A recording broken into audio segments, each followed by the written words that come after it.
Welcome into the Sequoyah Football Pregame Show. My name is Britton Ross. I'm joined with head coach Rob Gilbreth. How you doing? Great, doing great. Let's jump right in. Last week against Colcord, a 24-7 loss. Only about 100 offensive yards by my count, and just a few miscues. What went wrong on offense? Well, I think it was a lot of growing pains. You know, we've got a lot of kids that haven't played before in that type of limelight, and we just made a few, ball security deals, bad snaps, some bad decisions in the kicking game. One I remember was a punt, trying to run it out of the end zone when we should have took a safety. And, we had a freshman that dropped a hot deep onside that was really costly. So I think overall our effort was good. Our ball security was bad. I thought our defense played pretty well for as a whole, especially as many times as we put them in a bad spot, bad situation. Mm-hmm. So I was pleased with their effort. I was pleased with their defense. Offense, every time we'd get something good going, it seemed like we'd have a fumble or a bust at some point in time. So, but the great thing is all those things are correctable. And that's what we're looking for is to get better each week and hopefully have everything corrected by the time we get to district play. What do you do in practice to kind of help correct some of those, the ball security and decision-making, some of those things? Well, for example, on Tuesday, I personally snapped the ball to our quarterbacks probably 50 times a piece, just so – and they weren't exactly good. I'd snap them high, snap them low, I'd snap them to the right, to the left. So even though, we do have a sophomore playing center and it's not going to be perfect, but our quarterbacks have got to be able to, and our running back, because we do a lot of direct snap stuff too, they've got to be able to handle something that's not just perfect every time. So that's one thing we did. We did a lot of strip drills this week too with the running backs as they ran through the gauntlet and tried to rip the ball out. So we've done a lot for ball security this week. Hopefully it shows in the game Friday. Yeah, and you said your defense played really well, only 24 points. I'm pretty sure every single scoring drive Colcord had came off of one of those turnovers, and they did force a fumble. Right. Like you said, we shot ourselves in the foot and put ourselves in a bad spot defensively, trying to stop them with a short field. I know the first half, I don't think we ever got the ball past the 50-yard line. If we did, it was just one time. So, when you do that, you're really relying on defense. It's the same as the offense, young and inexperienced, and I thought they did a pretty good job. Mm-hmm. There was a lot of new faces. Luke Ryan being one of them, who will be on the show later. I remember just a ton of new names. How do you? I know this is only week 2, but going through the season, how do you get everyone kind of more on the same page? Well, it just comes with experience and timing and trying to get all of our people healthy. We started 3 sophomore linemen last week due to injuries, and we got a couple more injured this week, and I don't know their situation on whether they're going to play or not. And, it's a chemistry deal, and we got to get on the same page somehow, some way, and it's just through repetition and experience. Awesome. Well, stay right there. Whenever we come back, we're going to have running back and linebacker Luke Ryan join the show.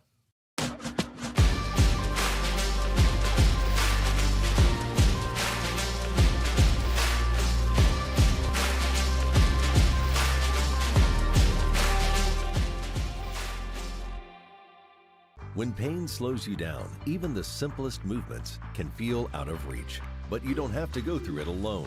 At Advanced Orthopedics of Oklahoma, we provide the results you want and the care you deserve.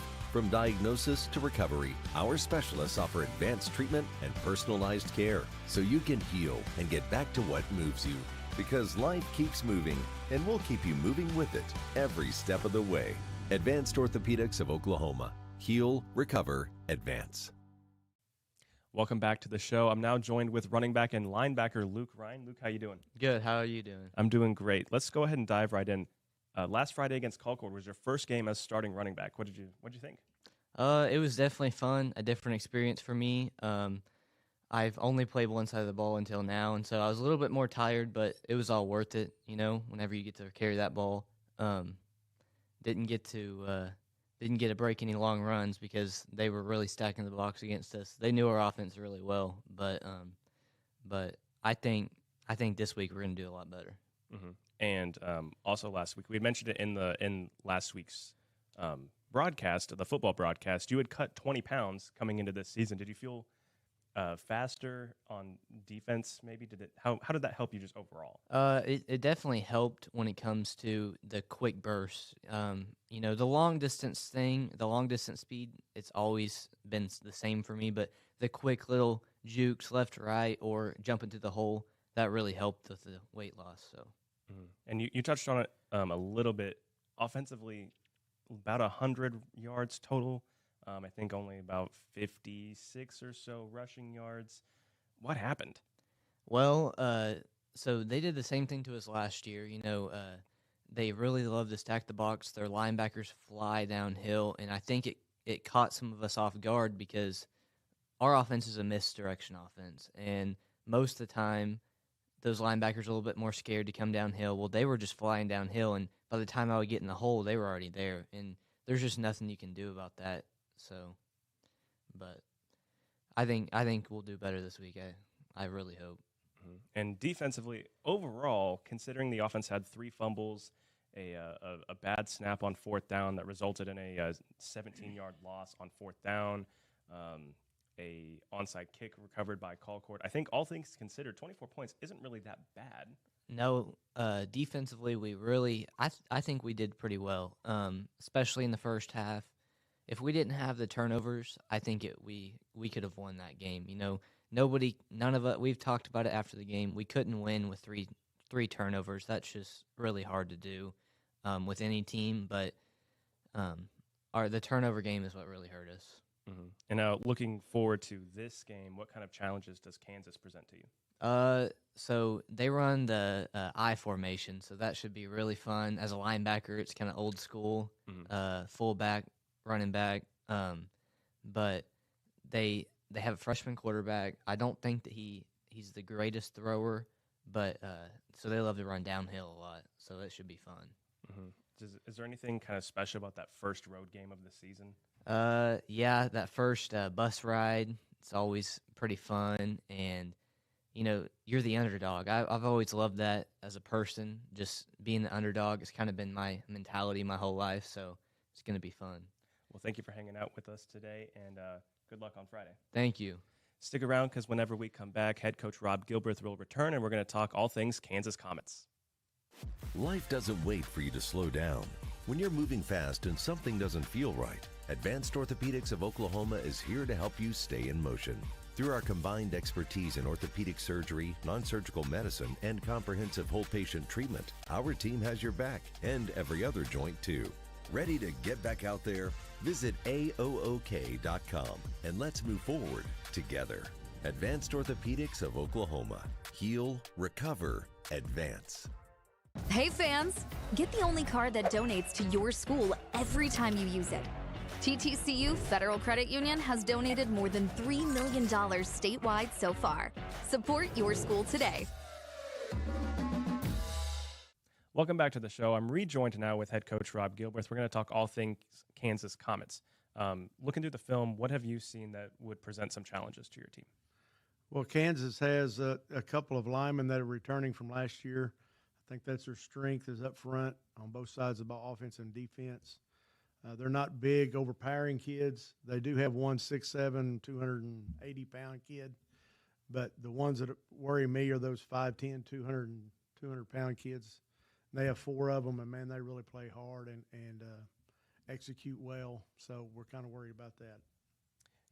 So I was watching the film, and they run a lot of like I formation with a fullback, but then I also saw that they ran a lot of trip sets. does something like that where it's, you know, a lot of like inside power kind of runs versus, you know, wide spread the defense out. How does that kind of versatility affect you guys? Well, up on our board in our locker room every week, we draw up their offensive formations and what they like to do out of each formation. And this week there was a lot of different formations, whether it be a trace set or, like you said, a double tight eye. You know, and that late, I mean, you've got to be really, really attentive in practice, because it's going to take some practicing on each one of those sets, how to get aligned. You know, our first job as a coaching staff each week is make sure that we're sound alignment-wise against all those different sets. And it makes it tough when you got, you know, some guys that haven't been in the fight before, trying to get them aligned up and know their duties each and every set that they run. They have a freshman quarterback. Are you guys going to try to get after him a little bit, kind of confuse him? Yeah, their freshman quarterback, he throws a pretty good ball. They have not used him a lot in the running game, which that may be something they've been holding back. I'm not for sure, but luckily he's not a dual threat like we faced last week, unless things change. He looks pretty athletic to me. I saw him scrimmage over at Inola, and he had pretty good control of their team, and the tempo was good, and he didn't make a lot of mistakes. So I think, yeah, we've got to try to get some pressure on him and make him play like a freshman instead of a upperclassman. Their defense, to me, just looked like a fairly standard 4-3. I didn't really see anything stand out whenever I was watching them. Was there anything you guys can exploit on when you're on offense? Well, you know, we kind of went back to basics this week. We thought maybe last week we had tried to put too much new stuff in, and it confused our kids a little bit because we had some missed blocking assignments, and so we've kind of went back to what we've done in the past, and that's just pound the rock and pick our chances to throw the ball, take some big shots down the field, and hit the flats in the passing game. So hopefully you'll see a big difference this week because our kids won't be confused up front. Awesome. Well, good luck on Friday. Thank you very much. Thanks for watching the show. Stick around because Kansas and Sequoyah will kick off in just a few minutes. Life doesn't wait for you to slow down.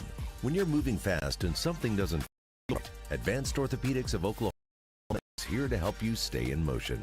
Through our combined expertise in orthopedic surgery, non-surgical medicine, and comprehensive whole patient treatment, our team has your back and every other joint too.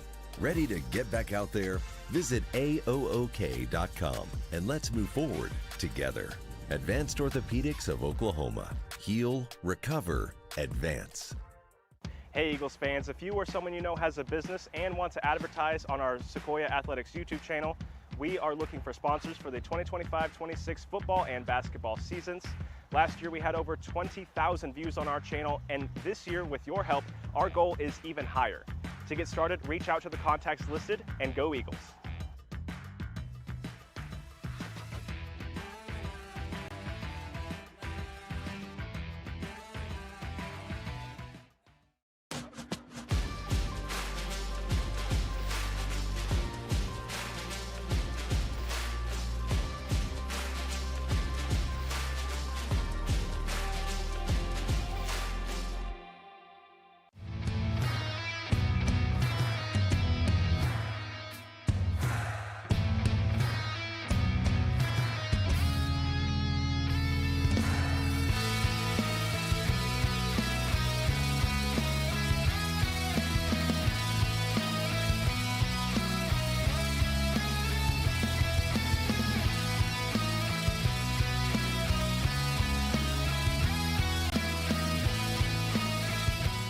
Hey fans, get the only card that donates to your school every time you use it.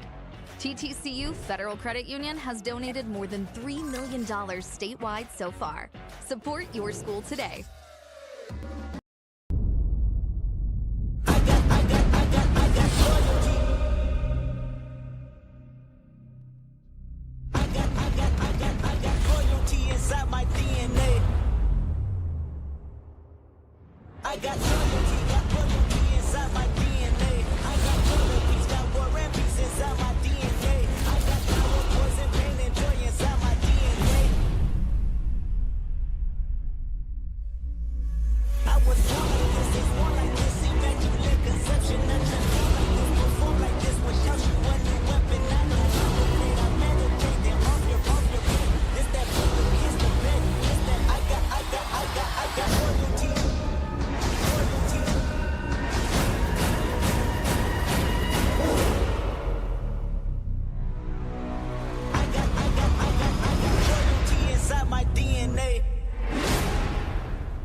It was a tough loss for the Eagles in Week 1 against Concord, but tonight it's a chance for redemption as the Sequoyah Eagles taking their first road trip of the season here on the road at the Kansas Comets here at John Hanna Field. And 24-7 loss against Concord last week. They gave up 220 rushing yards on the ground, and overall just a really bad day for that really inexperienced defense for Sequoyah. And we want to welcome everybody here inside the booth here at John Hanna Field. I am Britton Ross. Alongside me, my partner, as always, Dakota Jackson. Dakota, last week, 220 rushing yards and 5-6 turnovers. Not going to do it for you. Yeah, those turnovers really didn't help the defense. Who, as young as they are, they just, ran out of gas at the end of the day. They were on the field so much. But at the end of the day, even giving up 220 rushing yards and 24 points, all things considered, defensive coordinator Scott Gatzmeyer says that overall the defense didn't really do that bad. I thought we actually played pretty well defensively. There's a lot of, we get 3 and out and we get them off the field, and then all of a sudden, back on the field. And, we preach all the time, hey, there's bad stuff happens in a game, and you got to be able to adjust to adversity. And, when we get back on the field, get a stop. If we give it over the 20-yard line, we got to get a stop and pull them the field goal. And even with that tough loss, defensive lineman Braxton Watkins still says that the vibe on the team is very high. I'd say the team vibe, it's really good. I mean, there's not a whole bunch of bickering here and there. I mean, people are going to get mad. People are going to get angry about some things. But other than that, I mean, everyone's attitudes towards each other are great. The team's really helpful. There's not a whole bunch of trashy talking to players, to coaches. We'll try our best. The coach tells us what to do. Yes, sir. Well, enough dwelling on the past, Dakota. Now moving on to this week, this game right here, right now. Kansas starting a freshman quarterback, Jackson Haynes. And honestly, on the film, we didn't realize that he was a freshman, and neither did defensive coordinator Scott Gatzmeyer. He's a very mature freshman. I was kind of impressed with him. I didn't realize he was a freshman until Monday when I actually started talking to the players about this kids. And, I knew who, 0, 9, their tight end, 20 and 22 are their tailbacks. And I really don't, sometimes I forget to look at what grade they're in. And I was like, he's a freshman. You really can't tell that for how he plays. And week 0, the Comets played week 0 against Westville. They won 40-12, and then last week against Shoto, 35-0. So this team has been a really tough out for their opponents. So we'll see if Sequoyah can do anything better. And we're going to take a look at some of those highlights from the Kansas and Westville game right now. They run a lot of the kind of 2 tight end fullbacks set. This is wide receiver Zach Adams taking this jet touch pass 37 yards to the end zone. They also do a bunch of this kind of trip set where whenever they get into this, it's basically just a screen right here. This is Hector Ortiz. He's going to take this one 17 yards. But they do that. This next play is going to be later on in the quarter. Excuse that glitch in Westville's camera right there at midfield. This is a setup play from the last play. They're going to fake the screen to Ortiz and then hit the slant and go down the middle of the seam for a big play. And now this next one, Jackson Haynes, like we said, a freshman. But look at this throw. Right in the back corner of the end zone again to Zach Adams for the 10-yard TD. So, I mean, like you said, a freshman quarterback, he plays well above, better than a freshman. Yeah, he's very poised, so the Eagles are going to want to send a lot of pressure tonight, try and knock him off his spot a little bit. So we'll see how that goes for them. Well, we're excited to get things started. Stick around because the kickoff is going to be in just a few minutes. Pain slows you down. Even the simplest movements can feel out of reach. But you don't have to go through it alone. At Advanced Orthopedics of Oklahoma, we provide the results you want and the care you deserve. From diagnosis to recovery, our specialists offer advanced treatment and personalized care so you can heal and get back to what moves you. Because life keeps moving, and we'll keep you moving with it every step of the way. Advanced Orthopedics of Oklahoma. Heal, recover, advance.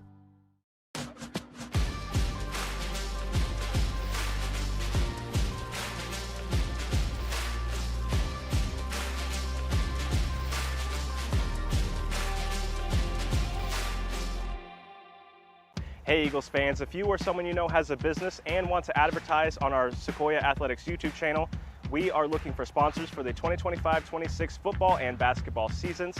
Last year we had over 20,000 views on our channel, and this year with your help, our goal is even higher. To get started, reach out to the contacts listed and go Eagles.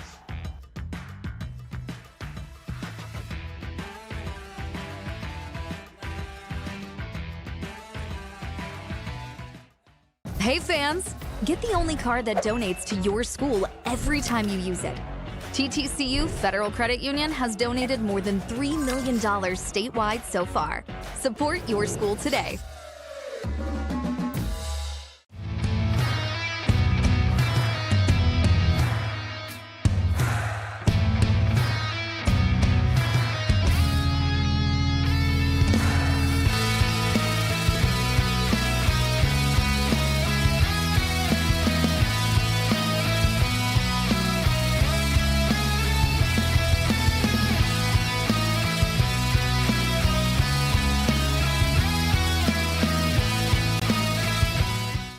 Life doesn't wait for you to slow down. When you're moving fast and something doesn't feel right, Advanced Orthopedics of Oklahoma is here to help you stay in motion. Through our combined expertise in orthopedic surgery, non-surgical medicine, and comprehensive whole patient treatment, our team has your back and every other joint too. Ready to get back out there? Visit AOOK.com and let's move forward together. Advanced Orthopedics of Oklahoma. Heal, recover, advance.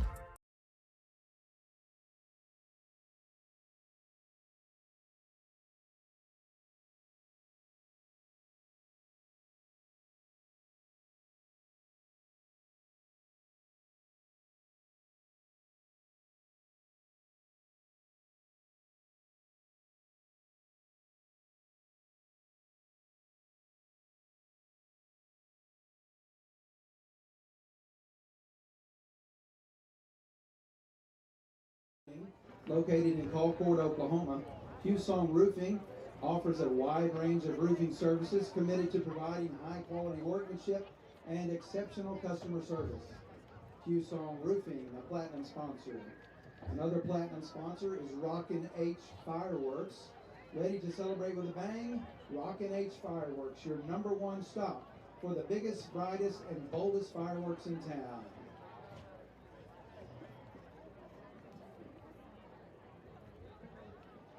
Fans, if you will direct your attention to the 50-yard line for our coin toss. Captains for the Eagles, number 29 is Christian Gill. Number 65 is Daniel Roselle. Number 11 is Jake Gilbreth. Captains for the Comets, number 1 is Zach Adams. Number 72 is Tristan Thompson, and number 9 is Tristan Anglin. Also present for the Eagles, number 58 is Parker Eagle. Number 12 is Luke Ryan. Number 54 is Braxton Watkins. Number 5 is Logan Townsend. Also present for the Comets, number 50 is Joe Starr. Number 6 is Sonny Hill. Number 55 is Roger Baker. Officials for tonight's contest, the referee is Tim Hasselbring, the umpire Larry Briggs, the line judge Roger Meister. The Eagles have won the toss and deferred their choice to the second half. Head linesman tonight is Eric Clappin, and the back judge is Jacob Paxson.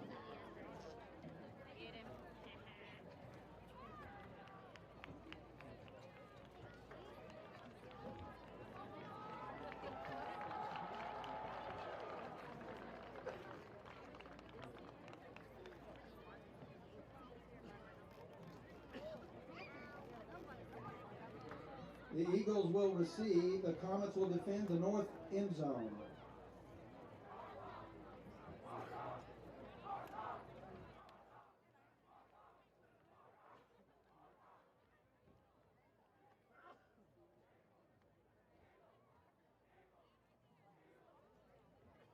Some more sponsors for us tonight. Another platinum sponsor is Greg's Septic Pumping. Backyard parties to construction sites, we've got your business covered. Professional, fast, and friendly septic pumping and service, Greg's Septic Pumping. Also a platinum sponsor is Fastenal, your local business supply chain, where growth through customer service is principal. That's Fastenal.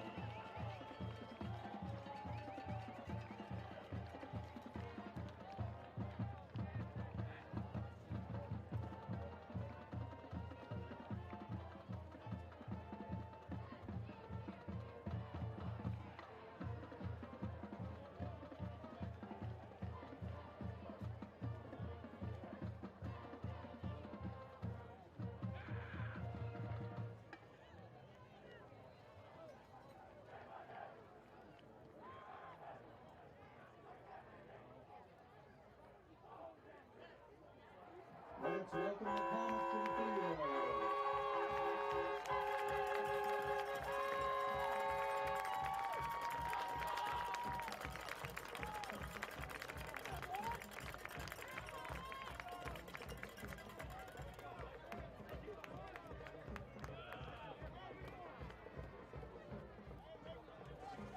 The Eagles have won the toss and decided to receive the opening kickoff from the Kansas Comets. Welcome back to the booth here at John Hanna Field here in Kansas, Oklahoma. Little Kansas, as some of them say, Dakota. Yep, I've been hearing that all week. And, you know, from moving from big Kansas, I kind of appreciate it. It lowers the confusion level on my part. Dakota did live in Kansas for a few years there. While I was in Norman going to school last year, we both made the drive every Friday night and for basketball as well. Yeah, we were troopers. I'm proud of us.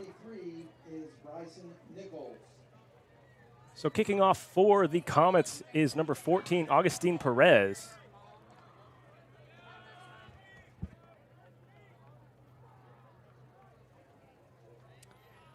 Back for the Eagles is Mason Weeks, Bryson Nichols,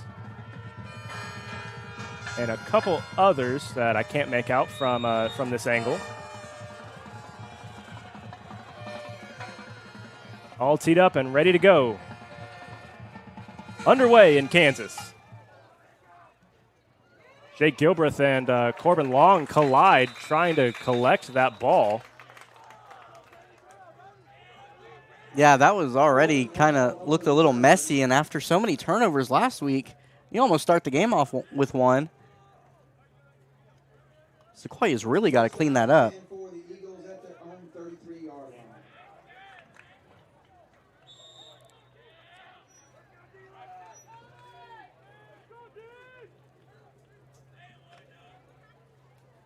Sequoyah starting at their own 37. It's Weeks and Isaac Cagle down here on the bottom side of your screen.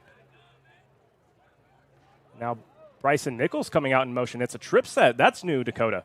Yeah, we haven't seen that formation before. Jake Gilbreth back to pass. Weeks caught at the 46-yard line and down to the 49. All right. Showing a little something that we have not seen from this Eagles offense, not even last year very much. A quick gain of 14 on the Gilbreth to Weeks connection. That's a good job by Weeks finding the hole in that zone. Kansas not expecting that pass. Here's Bryson Nichols getting the first carry of the night, and he's good for about 3. And I think that's really smart on Coach Gilbreth's part. Receiving the opening kickoff after such a rough week last week, got to see if you can get some momentum on offense starting out and then coming out in a pass first play and then go back to what you know, your bread and butter. And something of note that I was going to mention here in a minute, running back Logan Townsend is not available tonight. Here's Jake Gilbreth breaking out on the right side, and he's gone! 10-5, touchdown Eagles! 1 minute into the game, Jake Gilbreth takes it. 47 yards. Oh, my goodness. What a hole opened up by the Eagles' offensive line. Jake, I mean, there was no one within 5 yards of him on either side, able to take it all the way in for a long touchdown run. That's another thing we did not see from the Eagles last week was big plays except for one pass. That's a huge way to start off the game. And as I was saying, Logan Townsend not available tonight, so that was Mason Weeks kicking that extra point.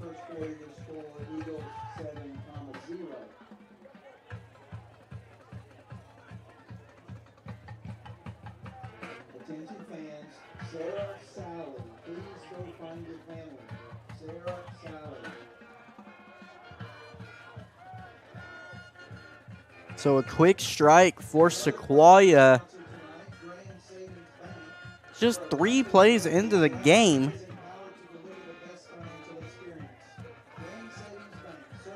I really don't think Kansas, I mean, you talk about coming out and punching your opponent in the mouth. That was an uppercut right to the chest.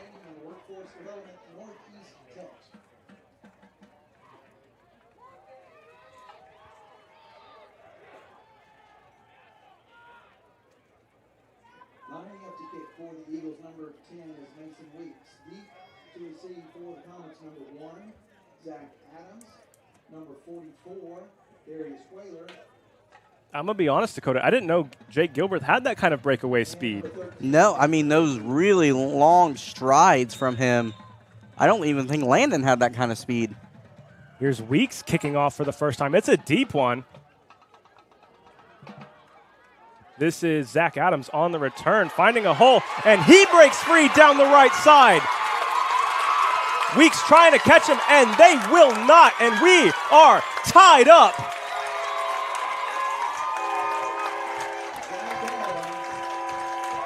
Fireworks in Kansas.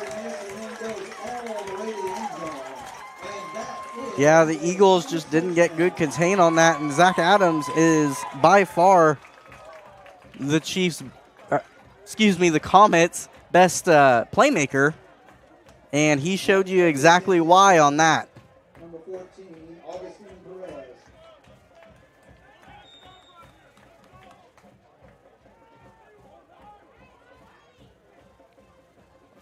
Perez on the extra point.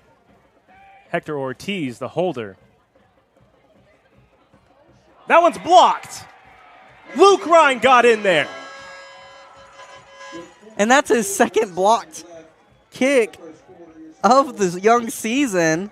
Look at I mean, just right up the middle. I don't know how you don't block Luke. So the Eagles, after I say they take the lead, there's another announcer jinx this year. Right as soon as I as I say the game is tied, the Eagles still have the lead.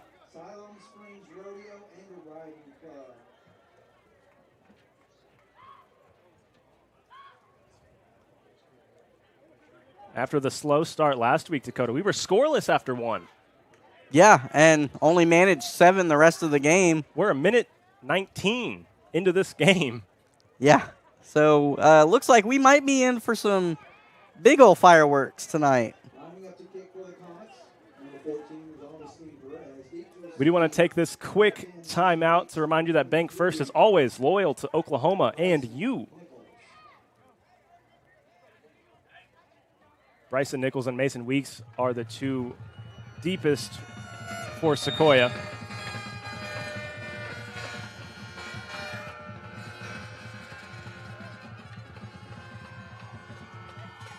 Sky ball kick. That one might go out of bounds. It bounces back into play. It's Derek Cole on the return.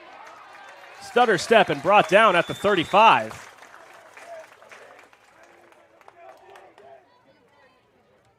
Derek Cole on the return. And that's the first time that we've seen Derek Cole, or called his name rather, the newbie.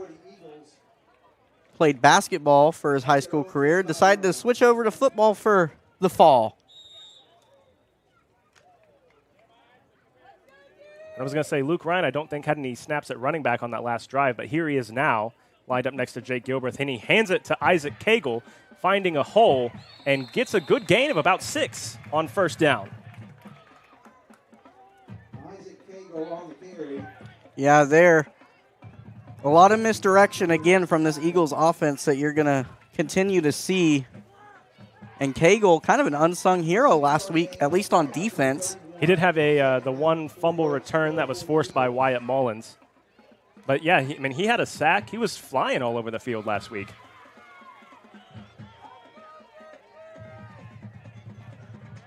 Second and 4 for Sequoyah. Luke Ryan takes it himself. He finds a hole, gets the first down. Did that ball come out? Yes, it did. Let's look at it. Yeah, Luke, again, just a massive hole, but got turned around and the football got popped out at the very end of there. And so, again, the turnover bug strikes Sequoyah after, a good first 2 plays on that drive. We know that they worked on ball security drills pretty much all week. 3 fumbles last week. And already 1 here, so hopefully that doesn't get into their heads and we see another mistake-filled game. Kansas has 2 running backs. One of them is a fullback. It's Darius Waller, number 44. And a missed snap. And it's Daniel Rozelle on the sack. And we saw a lot of that too last week, but it was mostly on Sequoiah's side, although there was a couple for Colcord, and now we see another one here. So now loss of 6. This has been an odd game so far. Quite the 2.5 minutes. More motion from the Comets. Haynes is back to pass, and that one's too high, trying to get it out to Jacob Watson, which when we were watching film, we didn't see Watson much of a factor. No, he wasn't, but coming out in this spread kind of trips look, it's a completely different offense, as Coach Gatzmeyer was telling us. So that was a good job by the Eagles not allowing anything deep and shutting down that short crosser. But he also said that it sometimes can make it easier whenever they come out with a bunch of receivers. They're going to throw the ball, and the freshman quarterback, Jackson Haynes, is going to have one read. Let's see what it is here. He is back to pass. He doesn't have the laces on the ball. Can't find anyone open. They took away that read, and that ball's in the dirt. And now that's 4th down for Kansas after the Eagles fumble. And we said he's a freshman. That was actually a really poised play. I mean, he kept the play alive, and then he throws the ball where either his receiver's going to get it somehow, like with a dive, or it's just going to go in the dirt. So a good job not turning it over. And a great defensive stand, and that's another thing that the coaches had talked to us this week about. You just got to stay composed. Bad things are going to happen, and that's okay. Yeah, for sure. The problem is when you're on the field so much like they were last week, it's really hard to keep the energy up. A spiraling punt, Mason Weeks back to catch it, and he's hit hard. I'm surprised he didn't fair catch it, but he does gain about 2 or 3 on the ground, and that's going to be right at the 20. Yeah, especially still having that club on his arm. That was a really dangerous play by him, trying to take that and make anything out of it. They were bearing down on him. First and 10 for Sequoyah.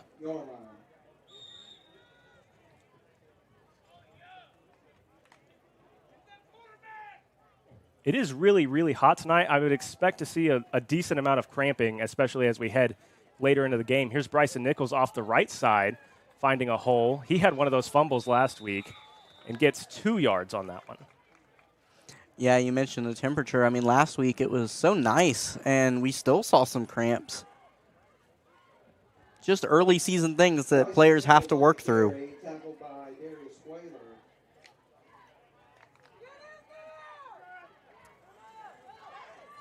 Looks like they gave him 4 yards on that run. I think it's actually 3. Here's Nichols again. A healthy dose of the sophomore early. He gets no yards, maybe 1 on that one. And now a flag after the play. I think that one's going to be on the Eagles. maybe a frustration penalty by Sequoyah.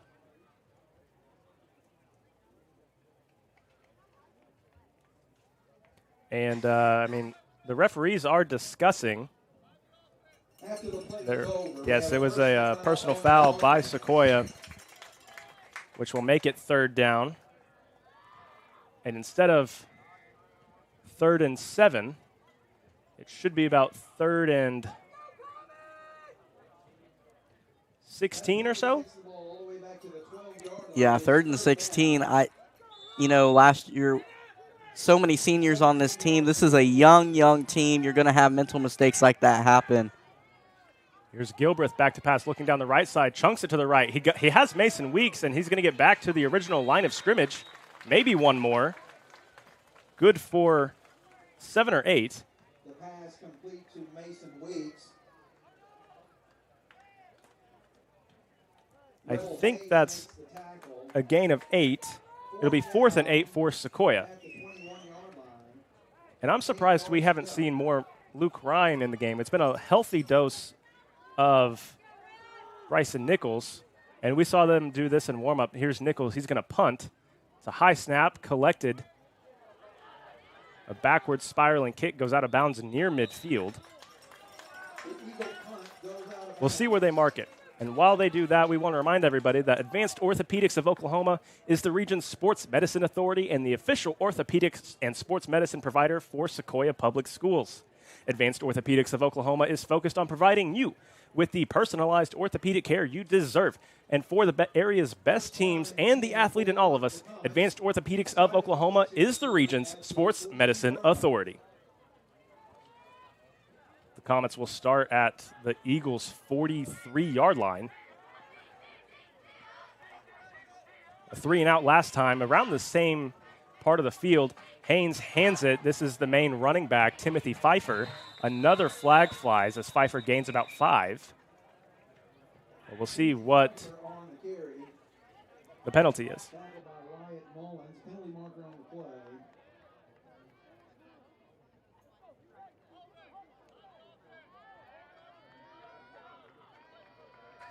So that one was a hold on Kansas, so that'll back it up. And so far, Kansas going in reverse. They lost 6 yards on the first drive, and on the first play of their second possession, a hold. Yeah, we still haven't seen a drive last more than 3 plays this game. Either way, right? Correct, yeah. Had the big play, didn't even get on the field for defense as Kansas took the return back, and then, yeah, fumble, 3-and-out, 3-and-out. Haynes in the backfield by himself. Ortiz comes in motion, gets the pop pass, and he's met at the line. Is going to dive forward for about 2.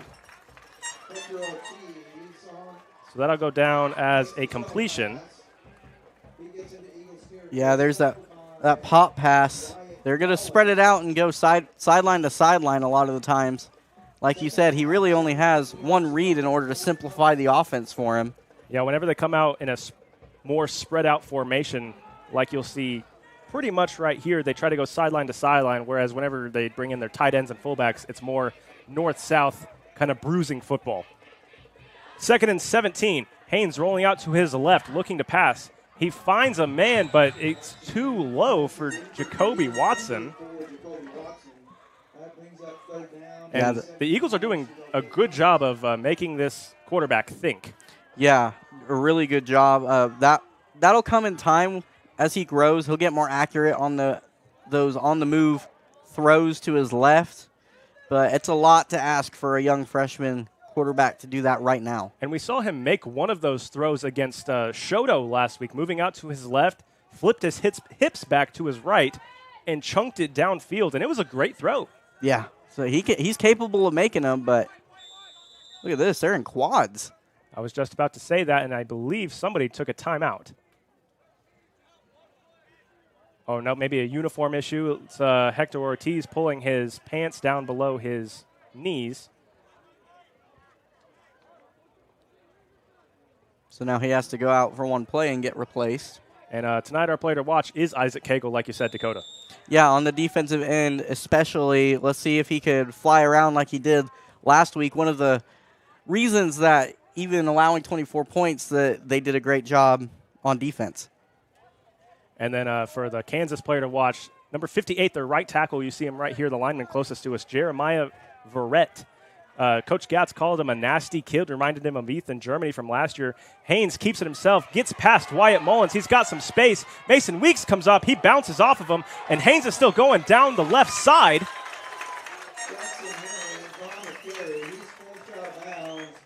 Yeah, you talk about bend, don't break defense. Sequoyah Weeks tried to lower the shoulder again. With that arm in a club, there's not really much he could do. So trying to go in with the shoulder, and he just bounces off of Jackson Haynes, who gets a really good gain and sets it up to where they will go for it here. Yeah, it's going to be 4th and 5. That was a 12-yard rush by Jackson Haynes.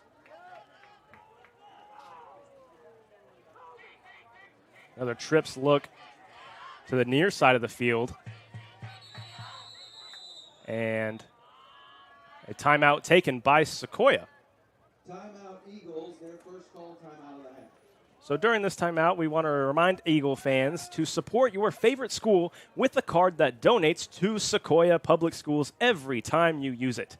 TTCU has donated more than $20,000 so far. Stop by your local Claremore branch and get your Eagle card today. Terms and conditions may apply with approved credit.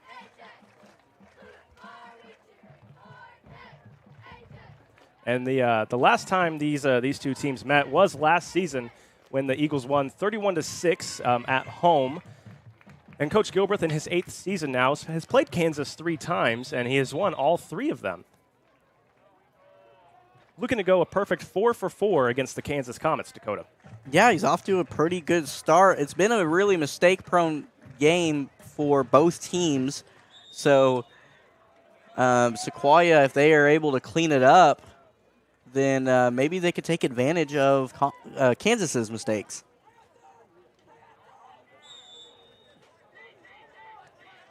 All right, 4th and 5. It's Timothy Pfeiffer to the left of the freshman Jackson Haynes. Luke Ryan pointing something out on the defense. Haynes back to pass, looking deep, finding a man, and yes, catch made by Hector Ortiz right at the sticks. First down. Yeah, that's a really good play call on Kansas's part, just running pretty much a sticks concept where you just sit down right at the first down marker, and easy read for Haynes to make. Coach Gatz did tell us they like to try to simplify it as much as they can for him. Ortiz down here at the bottom of the screen. It's Pfeiffer again. Met in the backfield. Wyatt Mullins. Tackle for loss. Mullins, the senior linebacker, just screaming off the edge. There was no shot for a gain on that.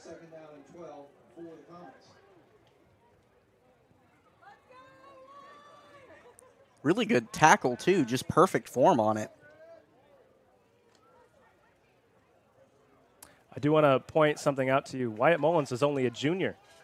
Oh, sorry about that. Junior Wyatt Mullins, which that's exciting. Got Waller as a fullback. Pfeiffer gets the fake, and now throwing downfield way too long, looking for Rebel Hayes, the tight end. And now it's 3rd and long. And that was Mullins again, the junior. Man, he's fighting through blocks, and he's the one that forced that overthrow, just got into Haynes' face. So only a junior. That's going to be that's really exciting for next year. Polish up his game a little bit. Already a really good player. Had the touchdown last week for Sequoyah. He did. That one touchdown being a 4-yard reception from Jake Gilbreth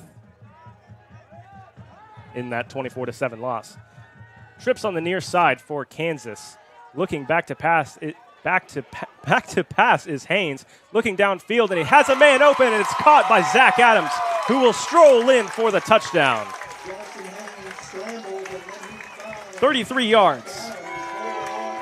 Yeah, Eagles just kind of lost contain there, let him get outside the pocket, and he just ran right past, Zach Adams ran right past Derek Cole. And there was no catching him, caught it only about 4 yards away from the end zone. Now Kansas does take the lead. Timeout, Kansas on an extra point. You don't see that much, Dakota. No, and as you can see on the screen, the coach is giving an earful to Barack Atkins. So I wonder if there's a misalignment or something.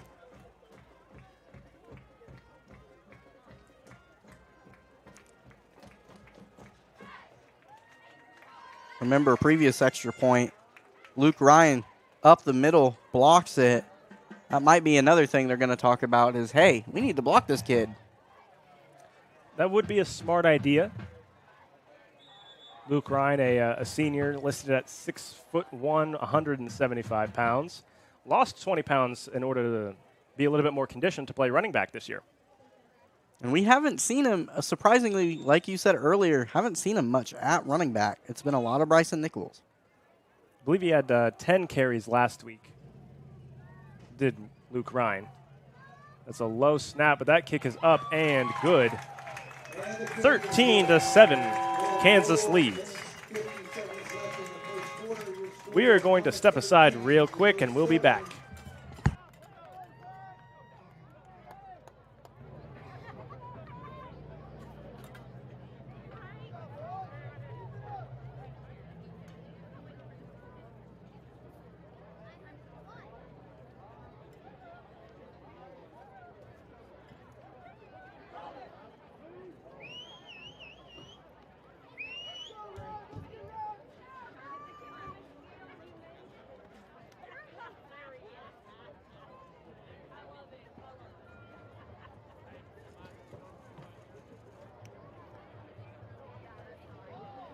Lining up to kick for the Comets is Augustine Perez.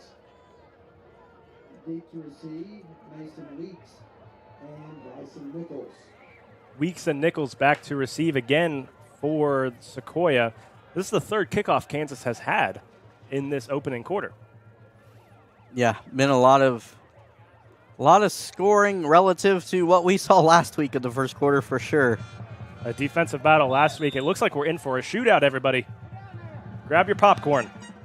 Hold on to your hats. Another near side ball. Here's Weeks getting a block, cutting up the sideline. He's tackled at the 35. Mason Weeks on the return. Timothy Pfeiffer makes the tackle for the Comets. Good return, good block set up for Weeks.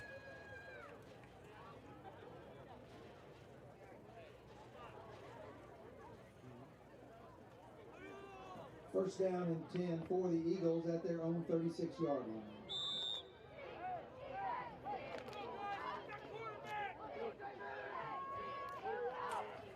First and 10 for Sequoyah. Here is Ryan, hands it to Cagle, and he's hit at the 39-yard line for a gain of 3. And we expect Cagle to be a bit more. I believe he had 1 carry last week, but we expect him to be a little bit more involved in the offense this week with the absence of Logan Townsend. Brings up 2nd and 7 for the Eagles.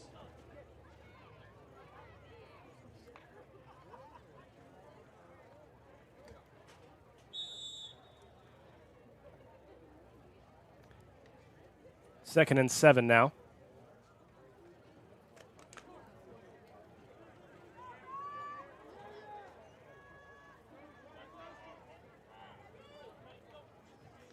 A fake to Luke Ryan, and Gilbert back to pass.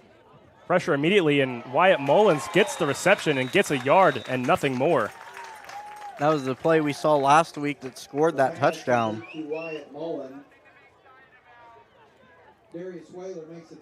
So getting a yard, that was Darius Whaler, the fullback. We love a good fullback, Dakota. Oh, yeah, we do, especially one that plays both ways. And Heck yeah. he is also a safety as well. And another delay.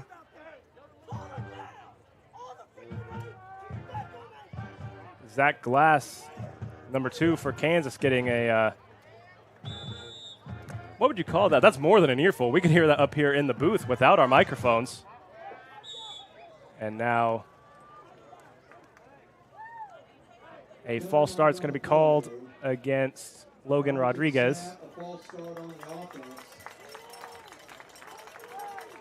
That's a 5-yard penalty. And we could hear up here Jake screaming, "I didn't even say anything." Just mental mistakes. Ball back to the 35-yard line. Brings up 3rd down and 11 yards to go for the Eagles. So from 3rd and 6 to 3rd and 11.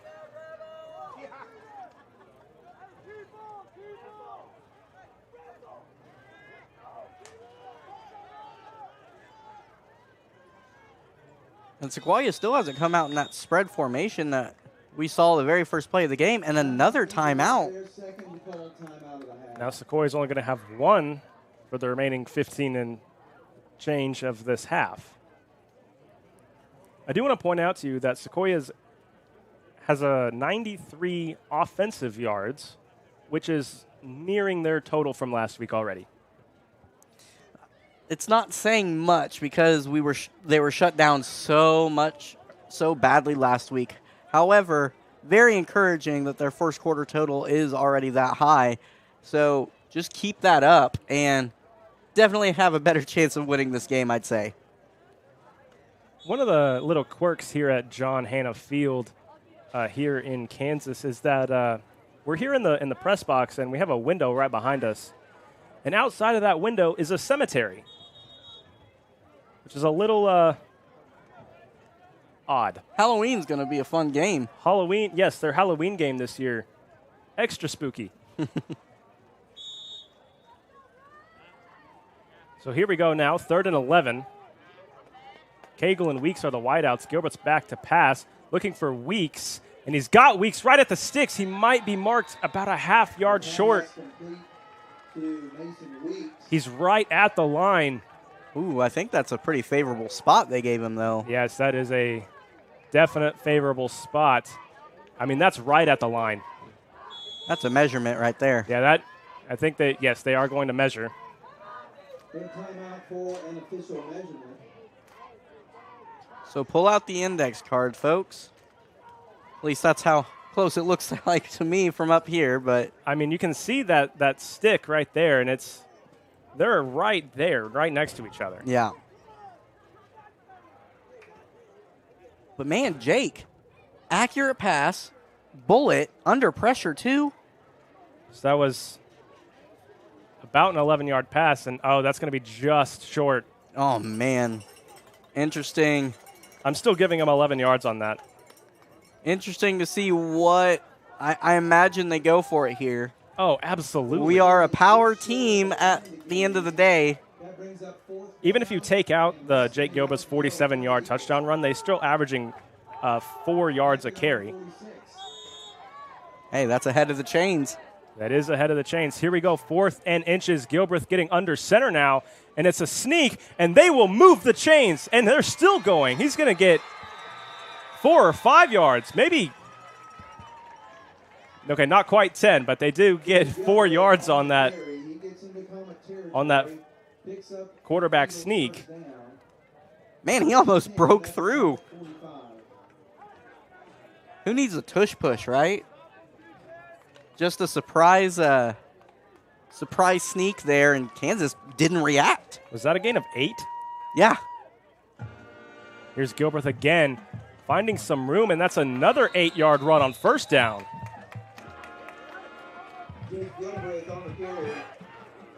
Man, Jake is showing some power that we did not see at all last week, showing a lot of confidence. I think that's the main thing, is maybe not quite as much like he's showing more power. Everyone just looks more confident. Everyone looks more on the same page. Yeah, running a lot more physically.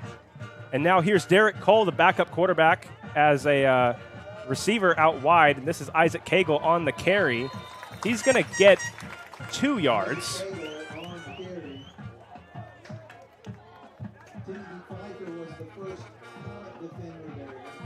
So make it 3rd and about 2. But like I was saying, everyone just looks like they're on the same page. And against Colcord did play a 0 week. This team, Kansas, has already played 2 games. Yeah, and, coming out like they did, airing it out, and then a long touchdown run. I mean, Kansas not expecting that. Here's Luke Ryan straight up the middle. He'll get the first down. Luke Ryan on the carry. That's another gain of 5. But you could just see on your screen the blocks. They just seem harder. The running seems just more. You're putting your foot in the ground more. I mean, this Eagles offense is completely different from what we saw last week. And I would say so. 125 offensive yards compared to, I believe it was 96 last week. Cagle and Weeks out wide. Gilbert back to pass. It's a screen. 2 Weeks. He dives for it. It's a catch for a yard. Yeah, and we saw that one looks like it might have just slipped out of Jake's hand. Yeah, we saw some inaccuracies from him last week too. Another thing to note about this field, it's an outfield of their baseball field. Whenever we pan back over to the right here in a few minutes, you'll see the baseball diamond. It's very, very soft and very cushiony grass. Here's Luke Ryan getting down the sideline, reaching for the first down. Luke Ryan on the carry. And Luke, I think, already having more yards this week than he did all of last week as well. Not quite there yet. That was a gain of 7. They didn't give him the first down. He's at 19 yards right now. He had about, I think, 25 last week. So definitely averaging a better yards per carry this week. Yeah, last week it was like 2.6 yards a carry. Right now it's 6.3. So another 3rd and 1. I would imagine they just run it straight up the middle again. Now a stoppage of the clock as we're waiting on somebody. The officials are pointing at something. I think they're pointing at some fans to get. Oh, they're taking pictures and the flash is on. Oh. I think they're just trying to get the flash turned off. That might have been the Sequoyah yearbook team or the Kansas yearbook team. They look like students out there. But either way, someone's got the flash on. Let's turn that off. Yeah, if that happens right when Jake tries to throw it, that could massively affect the game. Here we go again. Yep, under center, and now a false start's going to be called.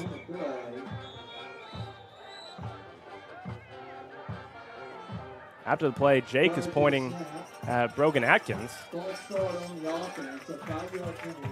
And now another false start called. I didn't really see what. I don't know if they were maybe saying Jake, whenever he moved to under center, if he had too much of a knee-jerk reaction on his run. Yeah, they can call false starts on the quarterback for, like, reactions that seem like it's trying to draw the defense off sides. They'll call that. It's very rare. I never actually finished my point about the field. You can see where it divots. Between the hashes is a lot higher than the sidelines. And I was out there earlier, and it was really kind of awkward. Gilbert going deep. He's got Mason Weeks. That ball's tipped and intercepted. Intercepted by Jacoby Watson. Wow, that's just a great individual effort by Watson. I mean, jump ball for Weeks. He came down with one last week, but, you know, with that club on his arm, that's always going to be a risk, and it just popped up in the air. The absolute worst thing as a quarterback you want to see. We're going to look at that again. I wanted to see it again off the deflection. That's just a really good heads-up play from Jacoby Watson. And an unfortunate error for Sequoyah, their second turnover here in this first quarter. We still have 40 seconds to go in this first quarter. A lot of action. 1st and 10 at the 20. Haynes under center, handing it to Pfeiffer. Pfeiffer dragged down right at the line for no gain. And the clock's running. That may do it for this first quarter. We'll see if Kansas elects to run one more play. Sequoiah's defense has got to be, you know, a little bit of a frustration sigh right now. Just kind of seems like every time they get something going, the offense has a negative play. Kansas will just let this one roll out to the end of the first quarter. It's 13-7, Kansas leading Sequoyah. We'll be back after a message from our sponsors. And that's the end of the first quarter with your score, Comets 13, Eagles. Life doesn't wait for you to slow down.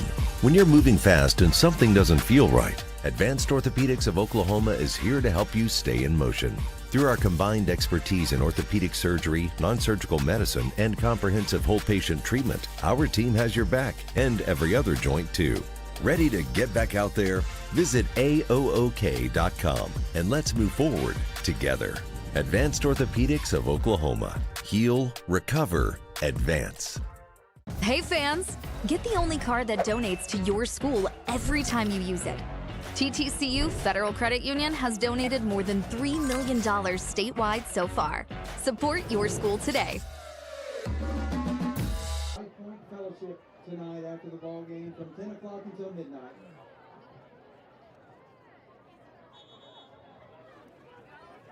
Before the second quarter starts, we want to remind everybody that Bank First is always loyal to Oklahoma and you. 13-7, Kansas leading, a bit of a lucky deflection, I would say. Maybe not quite luck, but just a great heads-up play from Jacoby Watson. It was definitely bad luck for how the ball bounced in the air, but all skill to make the diving play on it. If there's any saving grace for Sequoyah, though, unlike all the turnovers that happened last week, this one's at the 20-yard line. And it doesn't immediately put the defense in bad field position. Exactly. So if you're trying to put a plus on anything. Also, I do want to say you can see some dirt patches behind that yellow caution tape up kind of near the top of your screen. That's their baseball field. We're playing in an outfield tonight, folks. It's just a bit of a strange setup. As the Raiders of old. Well, we're smushed between a baseball field and a cemetery. Yeah. Haynes back to pass, looking to his right, can't find anything. Here's Jake Gilbert with the sack.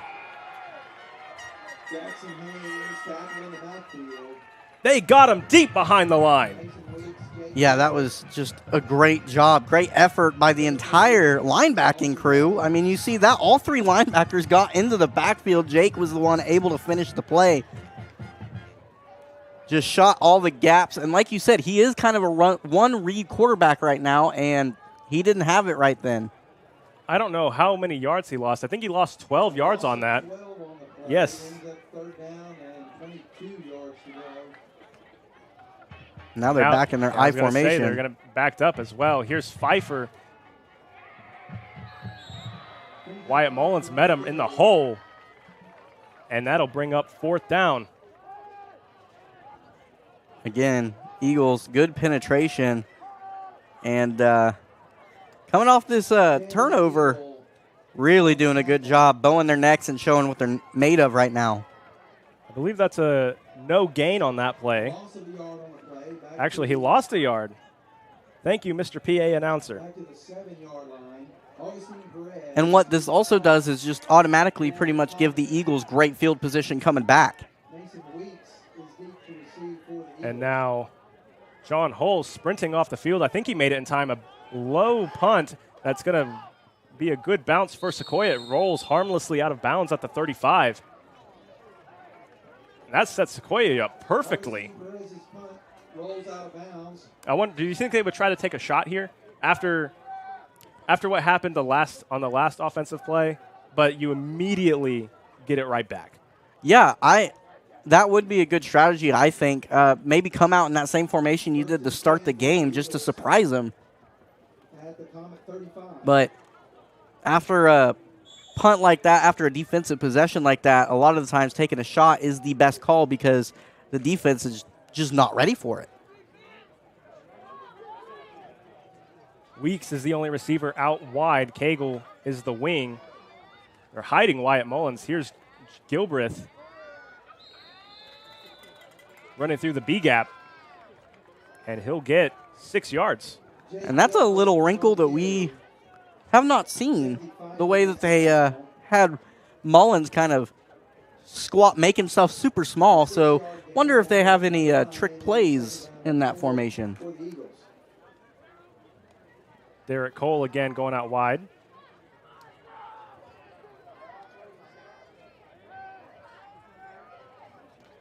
Bryson Nichols in the backfield. High snap. He recovers it well and is able to get back to the line of scrimmage. Checked out a loss of 1, but all things considered, we'll take that.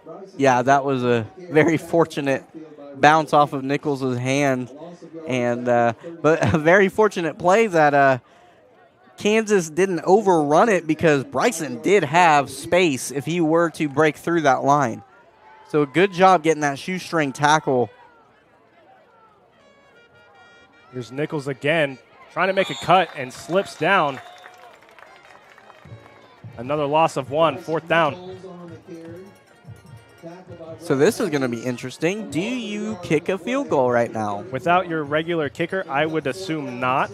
I don't know. Mason's been looking pretty good at practice. We saw him make about a 30-yard field goal, maybe 35 yards, but, I mean, even then, that was a little iffy. You would think if they got closer to the 15 or 20-yard line, then yes, maybe, if the situation demands it. But I don't know if that really does a whole lot for you at this point. Yeah. So 4th and 7. Here's Gilbreth faking the run. Now throwing deep downfield, and that should be pass interference, and it is! First down, Eagles. Mason Weeks got pushed to the ground. Just throwing a go ball up for him. Unfortunately, we didn't get the shot, but, yeah, just throw a go ball up to him, and sometimes that's a good a play as just a reception. The penalty, pass interference on the defense.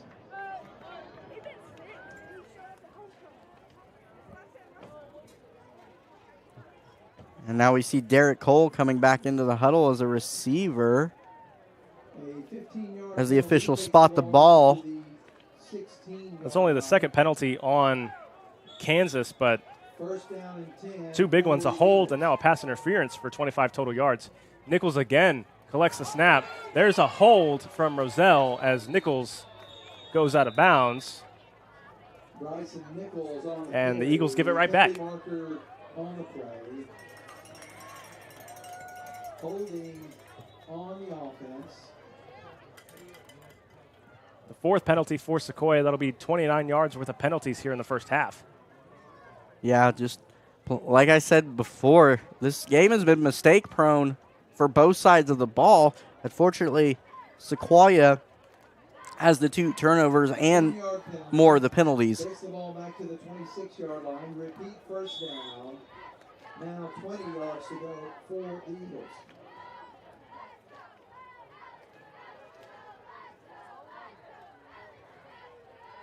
Weeks and Cagle at the top of your screen.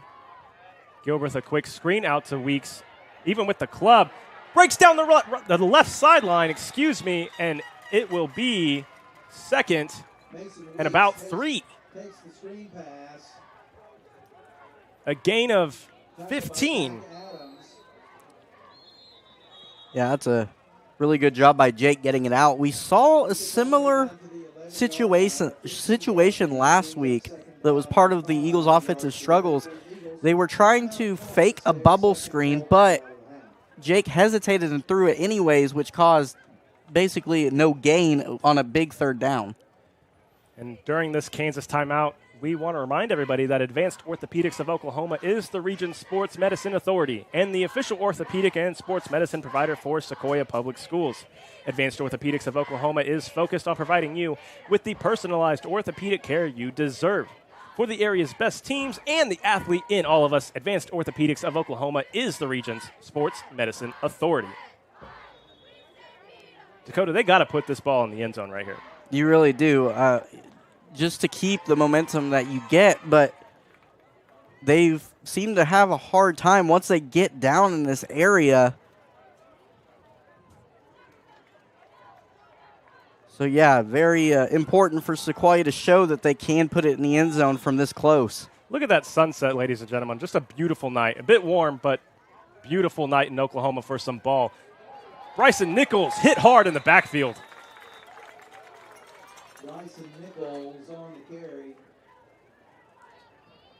Jeremiah Verrett makes the It was tackle in the Verrett, backfield. our Kansas player to watch, on the tackle for loss.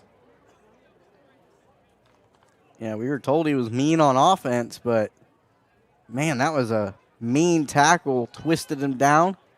That might have just been a no gain on that play.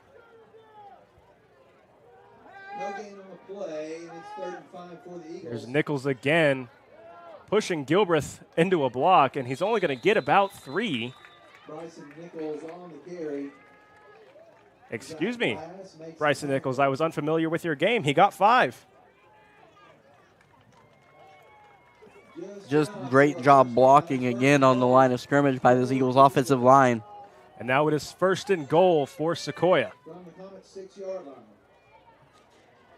They're sitting at the 6. They cannot miss this opportunity. No, they can't, especially getting down here last time, throwing that interception. I think they have no intentions of throwing this football. Nichols again runs into the line and gets a yard. You were talking about the footing earlier as well, Britton. It looked like he slipped there. It did, and that's 3 or 4 times that we've seen these players get the ball and have kind of awkward falls. When I was down there, it was very, very, I don't know how to describe it other than spongy. Like imagine a 3-inch sponge. Here's Luke Ryan, and he's going to break it to the outside. No, that's Bryson Nichols with the touchdown, but there's a flag on the play. Wyatt Mullins might be called for a hold here. There is a penalty marker on the play, preliminary indication holding on the offense. Man, just a great blocked up play, and I believe it was Gilbreth, actually, that was the lead blocker. Just got his outside arm around and spun the defender onto the ground. Refs are going to call that every time, but that was such a pretty play.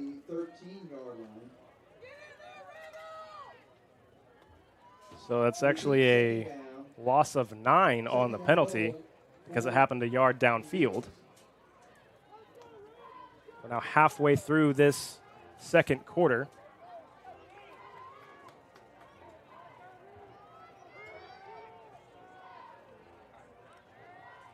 Here's Nichols again. Makes the cut and wrapped up. Bryson Nichols on the carry again. Now it's going to be 3rd and goal from the 15. Was the first one there. Those Comets really rallying, backed up against their own goal line. But again, Eagles mistakes. Are you a bit surprised? Bryson Nichols has 9 carries, and Luke Ryan only has 3. Cagle has 3, and Gilbreth has 4. Yeah, they're heavy dose of Nichols. He looks really good running the ball, but it just seems like every time he gets it, he either slips or it's not blocked up as well, or there's a penalty. Now a timeout taken by the Eagles, and it is their last one of the half. And during this timeout, we want to remind Eagle fans to support your favorite school with the card that donates to Sequoyah every time you use it. TTCU has donated more than $20,000. Stop by your local Claremore branch and get your Eagle card today. Terms and conditions may apply with approved credit. But yeah, I can't overstate how not bad, because it wasn't a bad field. The grass was very, very long and almost like a foam like pad. Mm-hmm. Like the best way I can like a napping pad where like back in pre-K. Oh yeah, I remember those. It's like that. And then you also have the elevation change too from the. You can see it on the camera how slanted the fields are once you get outside of the hashes. Yeah. But that's the best way I can describe it. It's like a pad that you would nap on in pre-K, or like a mattress topper, like a 3-inch mattress topper, like memory foam almost. Yeah, and the Eagles, and it's just weird. Yeah, Eagles having trouble trying to adjust to it for sure. By the way, Britton, Eagles have had this ball for 6 minutes now. What a drive. Gilbreth back to pass on 3rd and goal. He's going toward the end zone. He's got Mason Weeks. Touchdown, Eagles! Mason Weeks, 15 yards from Jake Gilbreth. And now we are tied up with a chance to take the lead. What a shot from our camera operator, Trinity, down there. Holy cow. Weeks. It looked like Jake kind of just threw it toward the back corner of the end zone. It didn't look like Mason was running a route toward there, but Jake just threw it up, and Mason with an amazing adjustment on the ball to be able to get it. Got his feet in bounds. Sequoyah. We want to give a special shout out to both Trinity and Aiden, our camera operators tonight, and hopefully throughout many, many more games this year between football, basketball, baseball, whatever else we got going on. And we're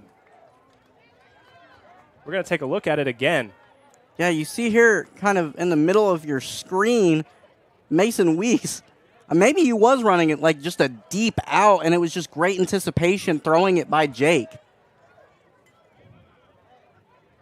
But yeah, like you said, the Eagles got that ball with 11:48 on the clock, and now there's 5:12. So yes, over about a 6.5-minute drive. Yeah, definitely needed after that back and forth first quarter. And definitely after throwing an interception on their last drive. But even more importantly, that was a 12-play drive. The play before was the drive before that was a 10-play drive. So they've been really dominating this second quarter here, because in between those two drives, Kansas went 3 and out.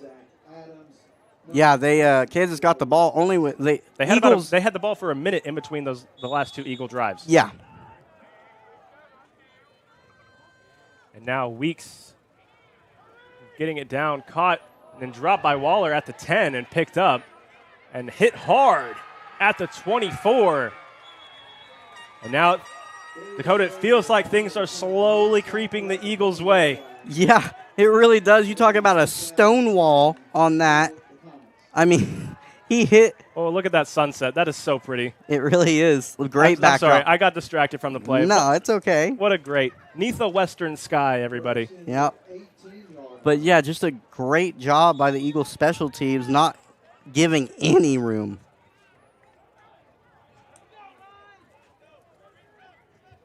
Wow. 1st and 10, Kansas. Haynes back to pass. It's Ortiz. Damian Payne can't get there, but hit hard. John Hull laid the boom. Yeah, there's that one read. He's going to throw that screen every time, and a great job by the Eagles coming up and not letting him get too big of yards on it. Kansas, to start this drive, has 33 total yards. That is including 18 yards lost on sacks.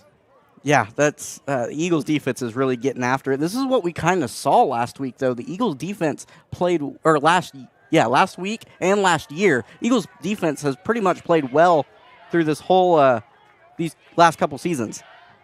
And that ball's on the ground. Haynes just dives on it, and he's going to lose 4 or 5 more.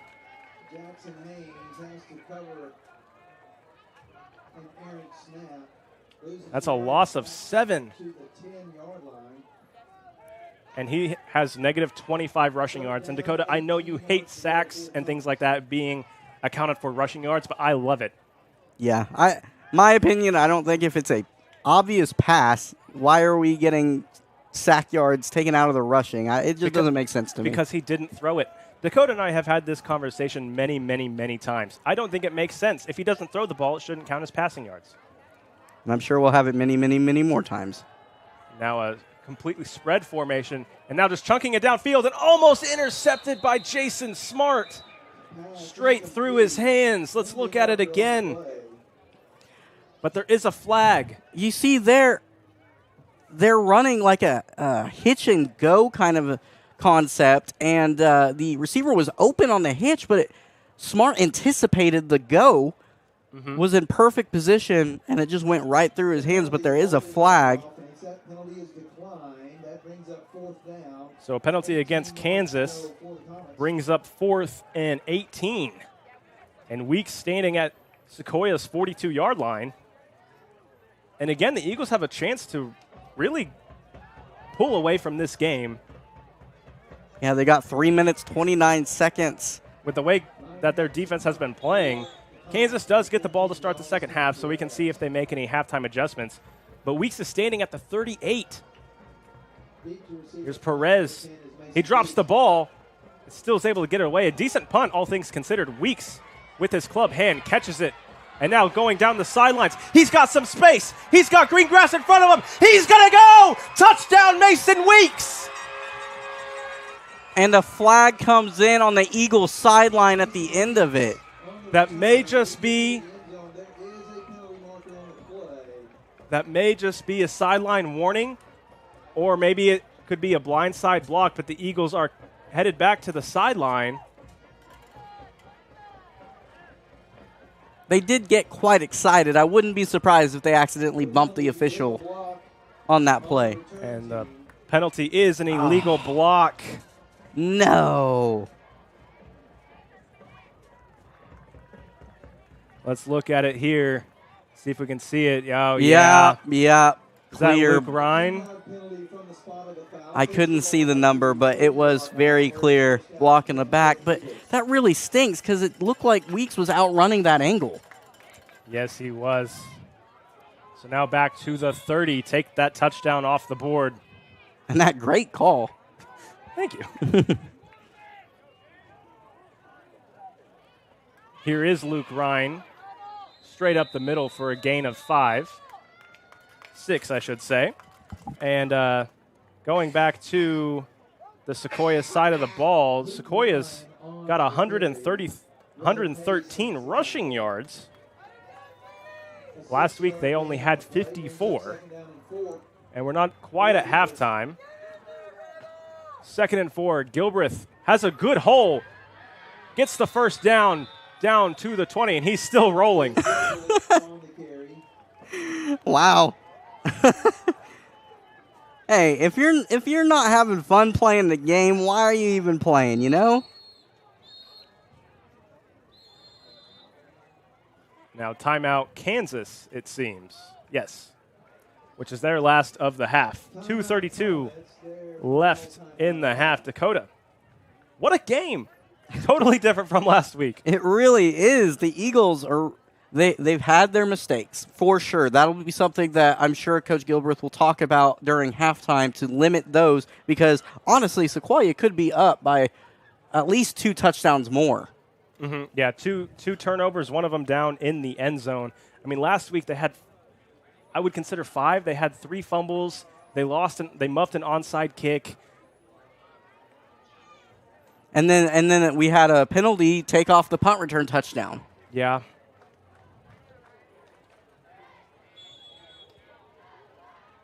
We're going to take another look real quick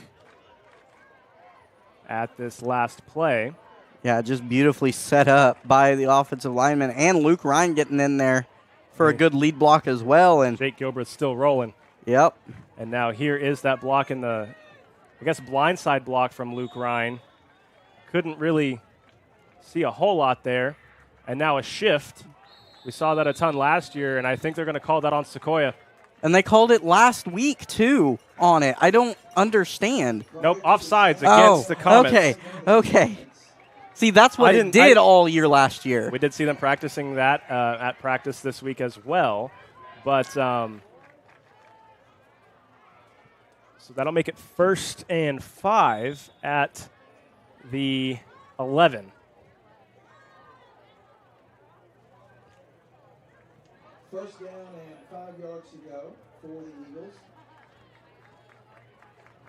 Here's Jake again, going up the middle, stays on his feet, and gets enough for another first down.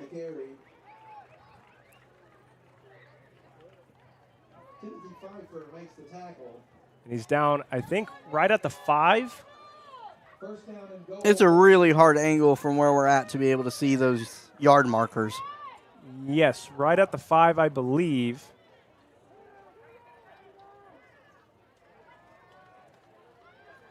Here's Luke Ryan cutting it up and getting down to about the 2.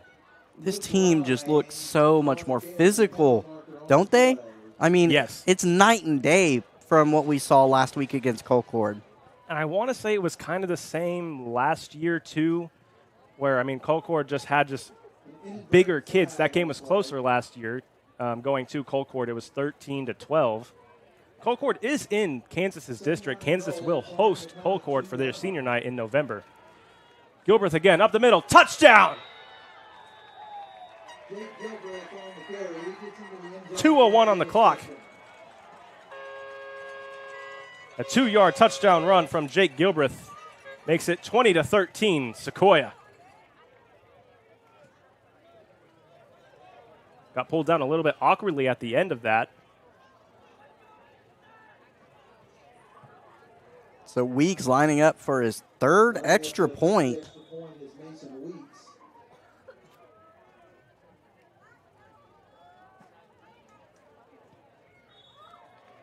And that one, awkward coming off his foot, kind of flat, but it's still good nonetheless. And so now 21-13, Kansas with Sequoyah rolling off 14 unanswered.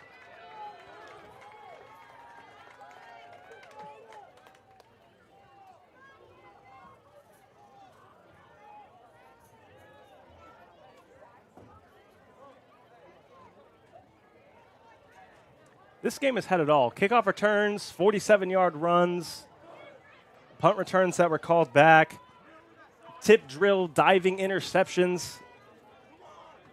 Yeah, even the negative plays have been flashy tonight.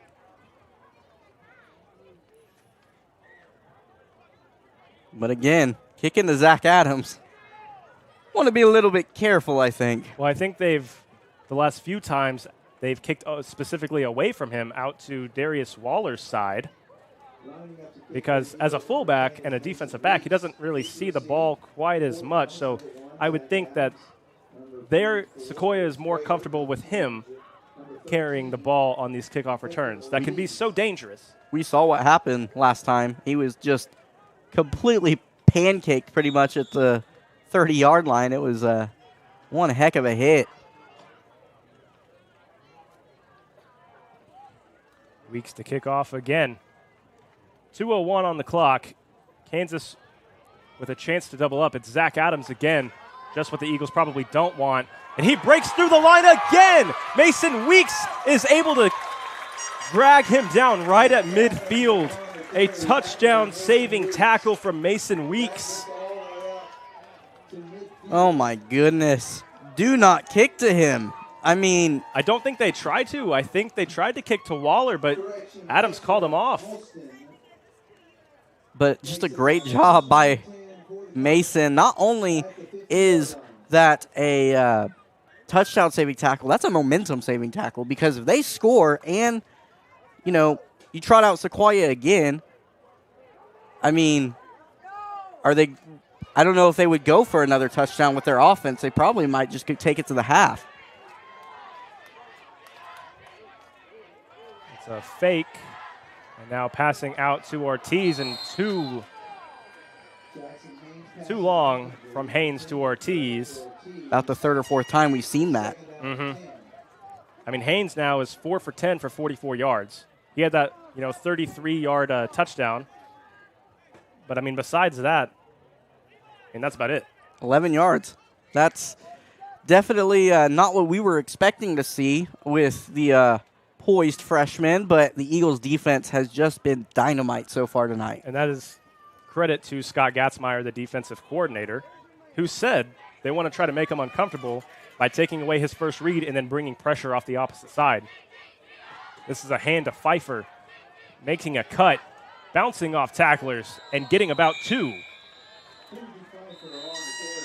Goodness, look at 8 Eagles by the ball. I mean, even though, that was a really good game, the Eagles are just flying out there, and that was a hallmark last year as well.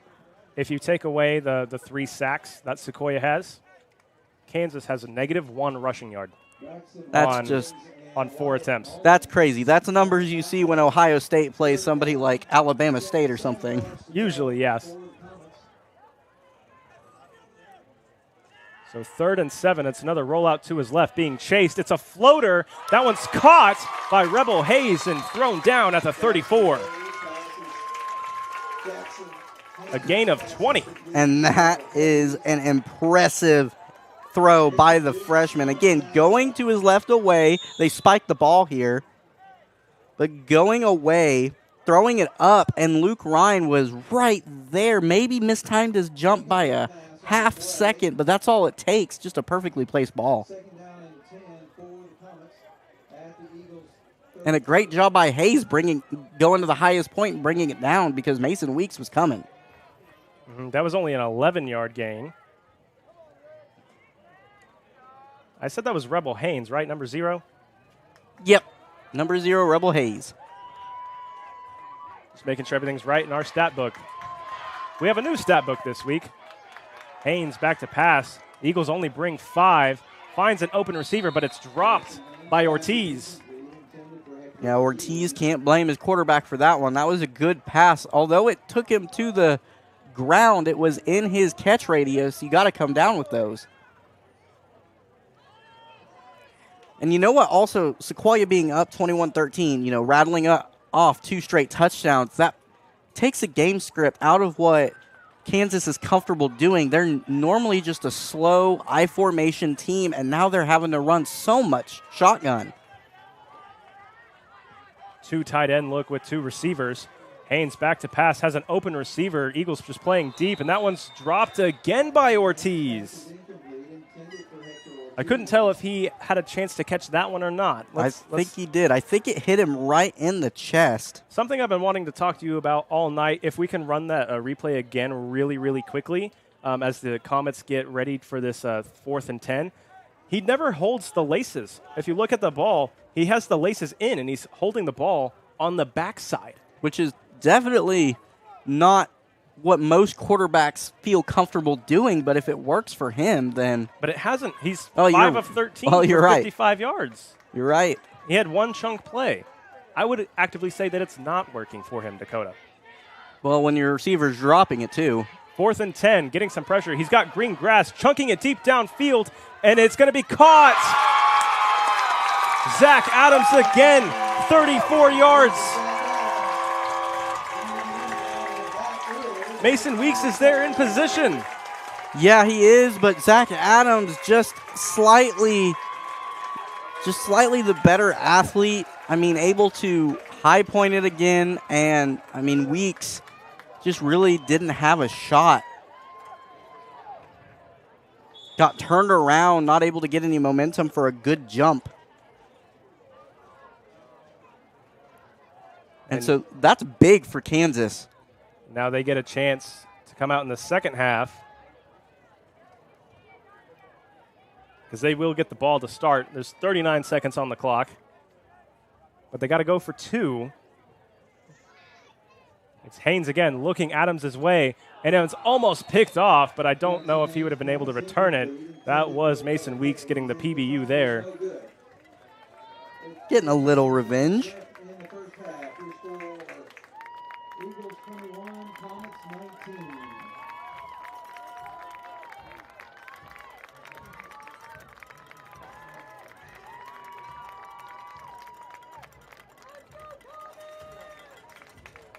39.9 is what's on the clock. Sequoyah will get this ball back and a 2-point lead going into halftime. Dakota, would you just be content on just taking it to half here?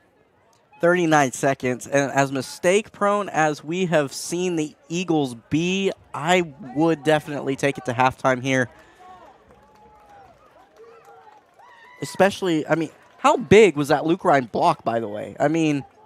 Now it could be the difference in the game. Right. Especially now with a 2-point lead instead of just a 1-point lead. Yeah. Because it forced them to go for 2. And we've seen Kansas's kicker, Augustine Perez. He hasn't had to kick any field goals, I don't believe, this season. But we know Sequoyah, their main kicker, is out. But we've seen Mason Weeks make a few in practice.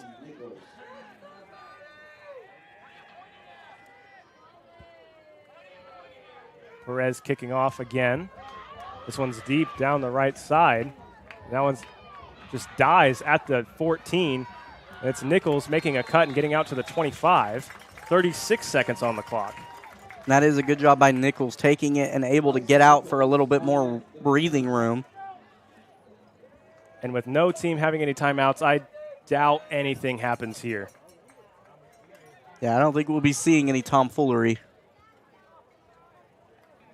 I'm a big fan of tomfoolery, Dakota. Tomfoolery, hijinks, all of it. That first quarter was full of them pretty much. I mean, so I think you got your fill tonight. I need more.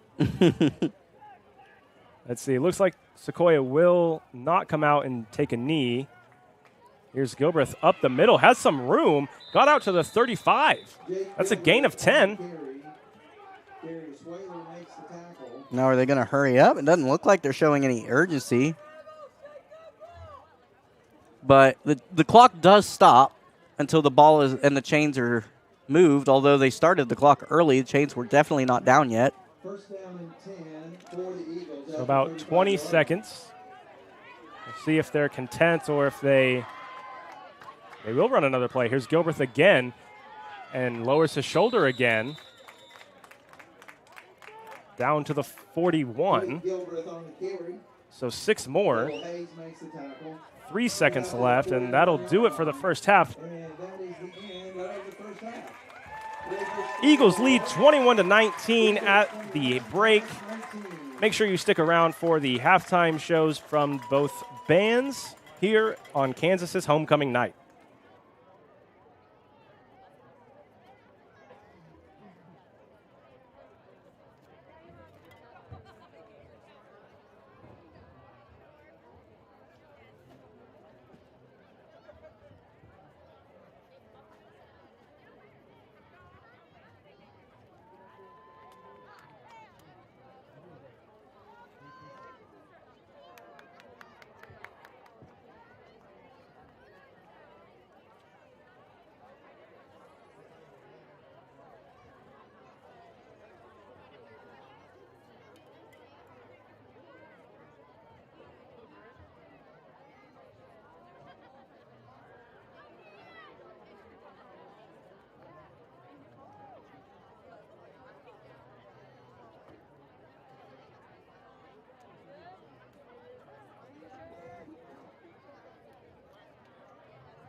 Fans, please welcome to the field the Spirit of Kansas Band.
A big thank you to the Kansas High School cheerleaders and the Spirit of Kansas band.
And now give a big warm welcome to the Sequoyah Eagles Band.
Welcome back to Kansas, Oklahoma, squished in between a baseball field and a cemetery. We're going to look at some notable games around 3A.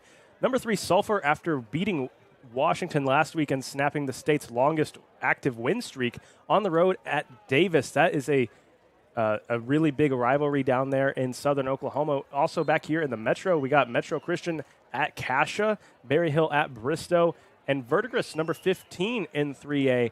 After going 0-10 last year, their first winless season on the road at Catoosa, a ranked team in the 4A class, Dakota. Yeah, Verdigris definitely. Our crosstown rivals, they've really bounced back this year. Yeah, and other games, notable games that weren't on that, you had Oologah and Claremore facing off, Union and Jinx facing off. So just another really great night of high school football. We're going to take a look at some halftime stats. Sequoyah still leading the Comets 21-19. And the big thing here is Sequoyah has over 200 total yards, where last week they had 95 by my count, including only 54 rushing yards, but 139 yards on the ground. Negative 26 rushing yards allowed. Yes. Or gained by the defense? I don't know. How would you word that? Yeah, negative 26 yards. Yeah, gained by the defense, I guess. They've been so shut down in the run game. And really, the pass game, too, it's just 2 big plays. That 34-yard touchdown on 4th and 10 with just under 45 seconds to go in the half. And then, of course, the 2 turnovers. Really just vibe killers, and Sequoiah's having more penalties than Kansas as well. Just, if they can just clean things up just a little bit more. They cleaned it up a lot from last week, but if they can just put some finishing touches, dot the I's, cross the T's, this could turn into a really well-rounded football team. Yeah, exactly. And, I mean, Kansas has made their share of mistakes as well. However, they haven't been as big. Like you said, 2-0 in the turnover battle right now. And really, Sequoiah's defense, I can't get over that negative 26 rushing yards. Just for the record, Timothy Pfeiffer has 4 rushes for negative 1 yards, and then Jackson Haynes has been sacked 3 times for a loss of 25, and so that's how we got to that number. No one else has carried the ball.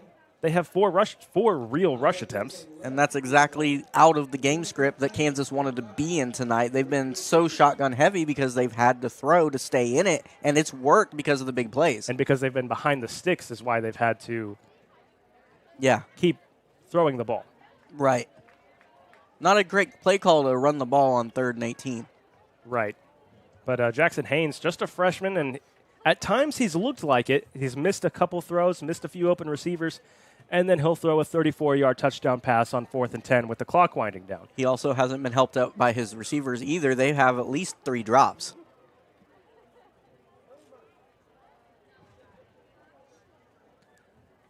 Sequoyah allowed 220 rushing yards last week. Yeah, that might be one of the biggest just week-to-week differentials I've ever seen at any level. Yeah, it's been insane how much more improved that this team has been against the run. And Kansas will come out on offense first. So they will have a chance to make some halftime adjustments and go down and score. And take the lead. What would you think if you were, the head coach, Dylan Terry, for the Kansas Comets? What would you have said at halftime? Well, honestly, cut down on the mistakes, but also we need to get back into our normal offense. It's been 21-19. I mean, you're only down by 2. Definitely no need to panic and just go all pass all the time or all spread all the time. But they haven't been able to run the ball all night.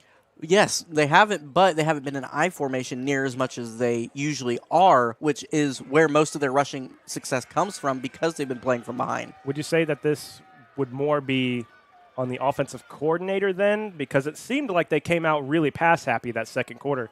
Because in my opinion, it seemed like they felt they had to. Yeah, I mean, that could be it. But they didn't need to. That could be it for sure because it was 13-7. They were up. And, right. Yeah, they definitely came out throwing the ball. And Sequoyah is just, I mean, again, you said it earlier, credit to defensive coordinator Scott Gatzmeyer preparing this team for this game and being able to adjust as Sequoyah is actually going to be getting the ball. Did Kansas receive first? They didn't. Sequoyah got the ball first to start the first quarter because Jake Gilbert got that touchdown. But Somebody they deferred. Somebody deferred the decision. Yeah, the Eagles won the toss and deferred their decision to the second half, and Kansas chose to kick the ball? What a mistake on the coaching staff. That's a head scratcher. I've never seen that. No. Wow. So the Eagles get a chance to extend their lead now. No wonder they were okay with just running it down at the end of the first half. Okay, here we go. Back for half number 2. Here's Bryson Nichols on the return. Gets by a man and is tackled down at the 29. Bryson Nichols on the return, tackled by Zach Adams. What a mental mistake from the coaching staff. Yeah, I don't really understand. Maybe they misunderstood. I don't know, because they said Sequoyah won the toss. And deferred to the second half. That's what the PA announcer said anyway. Mm-hmm. And so, yeah, why would you choose to kick the ball? Maybe the team captains for the Comets thought kicking it either way means you get it in the second half. Here's Jake Gilbert on the first play of scrimmage in the second half. Hit hard, hangs onto the ball, and keeps fighting. A gain of 5 on 1st and 10. What a hit.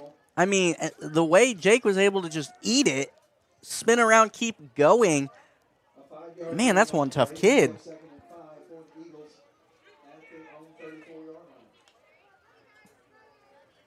Jake Gilbert, 6'4", 180 pounds is what he's listed at for his senior season. Here's Bryson Nichols. And he keeps his legs churning. That one's close to the first down marker. It'll be 3rd and 1, and it looks like there's an injured Eagle.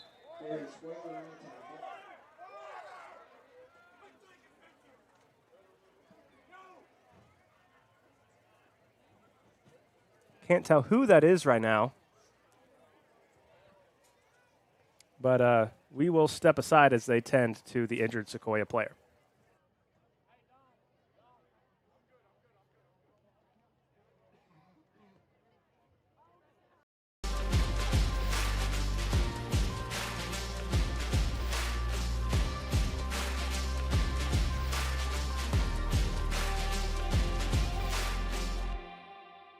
When pain slows you down, even the simplest movements can feel out of reach. But you don't have to go through it alone. At Advanced Orthopedics of Oklahoma, we provide the results you want and the care you deserve.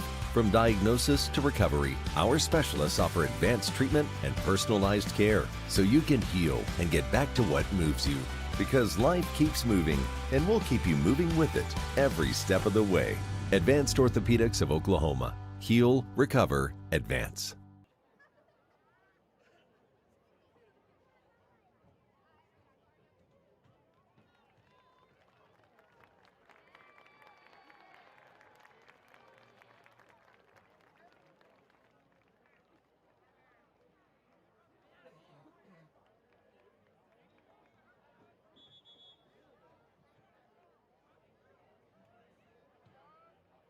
Daniel Rozelle is able to make his way over to the sideline. Hopefully just a cramp. It is very, very warm out tonight.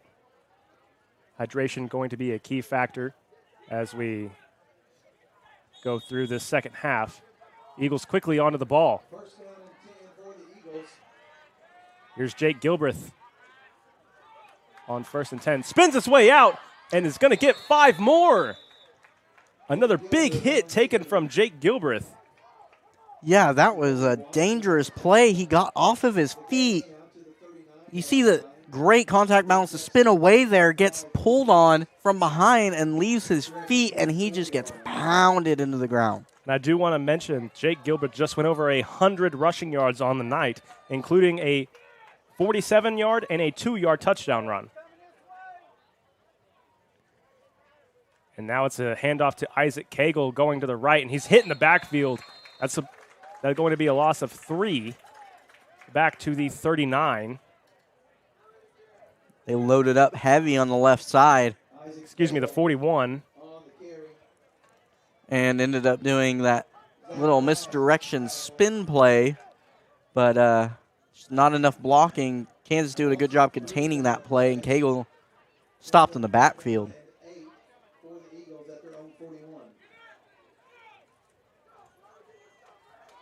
So 3rd and long. Got to get to the 49-yard line.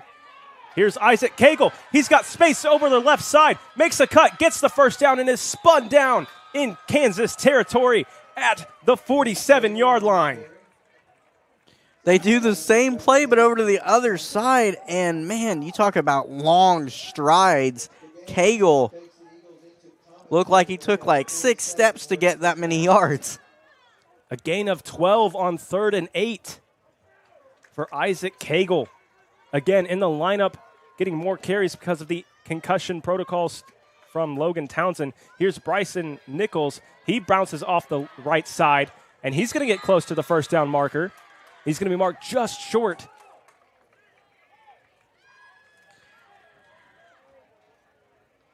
Remember when Sequoyah was having trouble getting a drive that was more than 3 yards? Because I don't. Or not 3 yards, 3 plays. We had Jake on that big touchdown run. Nichols' ball goes over his head. He just has to recover it back at the 48. Bryson Nichols chases down the errant snap. A loss of yardage back to the 47. We've seen that so many times the last 2 weeks. The snaps have been errant. That's a loss of 9 back to the original line of scrimmage, 3rd and 10. That completely undoes everything that Bryson Nichols just worked for on the previous play. Yeah, well, I don't know what's going on, but the ball's just kind of slipping out of his hand or something. It's very, very humid. It could be super slick. Jake Gilbert back to pass. Only a 2-man concept. Hit as he throws, and it's caught by Weeks. First down, Eagles. Mason Weeks out to the 34-yard line. Wow. Oh, my goodness. What a hit. Zach Glass, the outside linebacker for the Comets, screaming off the edge and drills Jake. What a job to hang in there and complete that pass for the first down. That's good for a first down. First down and 10 for the Eagles. That's one of the best plays Jake has made all year. And it's still a very short year. Here's Bryson Nichols. Gets the snap this time. Cuts it upfield. Makes a cut. Another first down for Sequoyah. 12 more. Bryson Nichols on the carry. Down to about the 23. A gain of 11.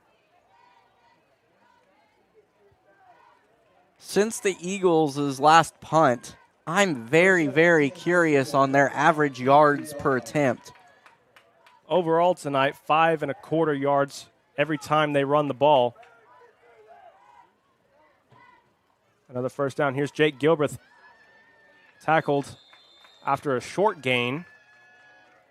Jake Gilbreth on the carry. Timothy That was, on the tackle. I believe, Rebel Hayes that was able to get there first. He came up at the bottom of the pile. So give Jake 4 more.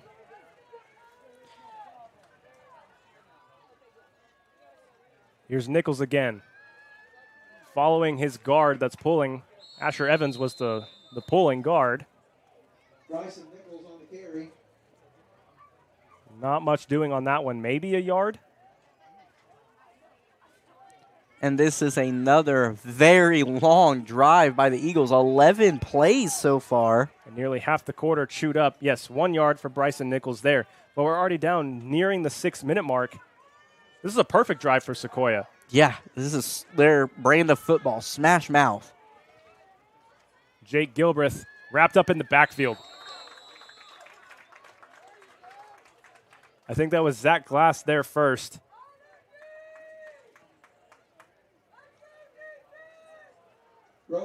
For no gain on the play. So fourth down, they're at the 15, but it doesn't look like they're going to bring Mason out to kick. Still don't have all the confidence in him yet. Here's the shift, trying to draw him off sides. trying to get a free first. It's 4th and 4 from the 16. Let's see if they actually run a play. And a false start, I think, is going to be called. Make it 4th and 9. Penalty marker on the play. Prior to the snap, false start on the offense. So move it back to the 21. Not really sure what happened there.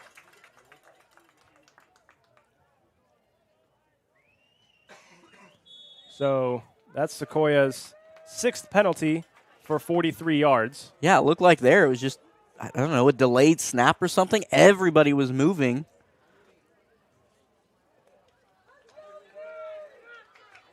6.5 minutes gone. Taken up by this Sequoyah drive. Mason Weeks, the near side receiver. Jake Gilbreth back to pass. Only 2-man route. Gilbreth hit as he throws. It's Mason Weeks there, and it's broken up by Hector Ortiz. Intended for Mason Weeks. Broken up by Hector Ortiz. That was a pretty good throw by Jake. Unable to make the catch is Mason, and he seems to be down right now. Looks like he might be cramping up. Oh, yeah. On both legs, it seems. So we will step aside. As a business and want to advertise on our Sequoyah Athletics YouTube channel, we are looking for sponsors for the 2025-26 football and basketball seasons. Last year we had over 20,000 views on our channel, and this year with your help, our goal is even higher. To get started, reach out to the contacts listed and go Eagles.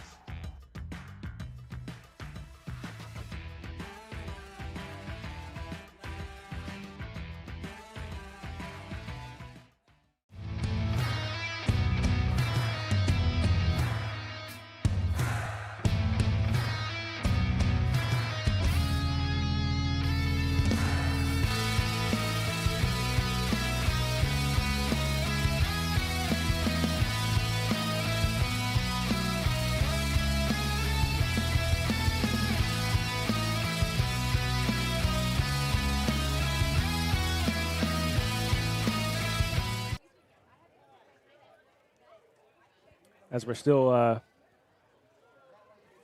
getting ready here after the injury, we do want to remind everybody that Bank First is always loyal to Oklahoma and you. And Eagle fans, you can support your school with the card that donates to Sequoyah Public Schools every time you use it. TTCU has donated more than $20,000 so far. Stop by your local Claremore branch and get your Eagle card today. Terms and conditions may apply with approved credit. Mason Weeks walking off the field now.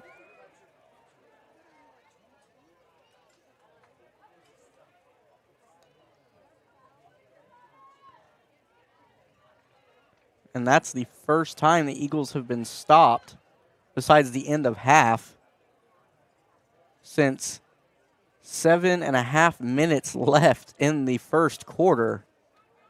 Dominating time of possession.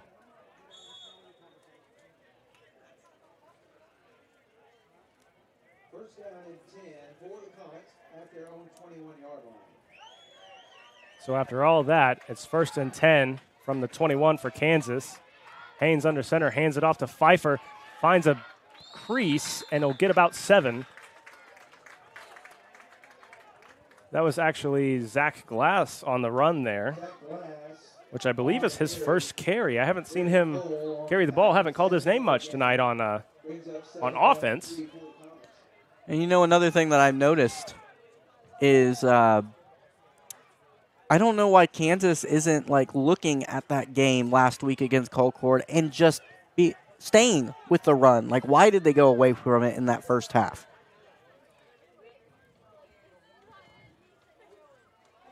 Now this is Pfeiffer. He finds a crease, and Jason Smart wraps him up with Damian Payne coming in with the finishing touches down to the 45.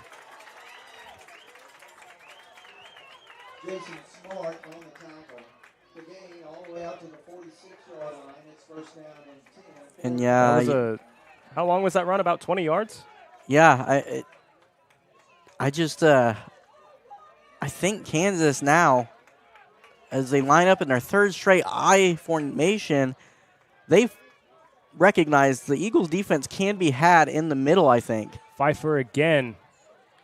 That one's just a short gain. Wyatt Mullins got there first, but a flag comes in after the play.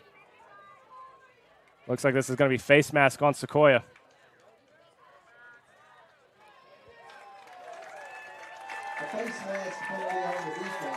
So tack on 15 more. Sequoyah now 58 yards worth of penalties. And the ball's out to the Sequoyah 46-yard line.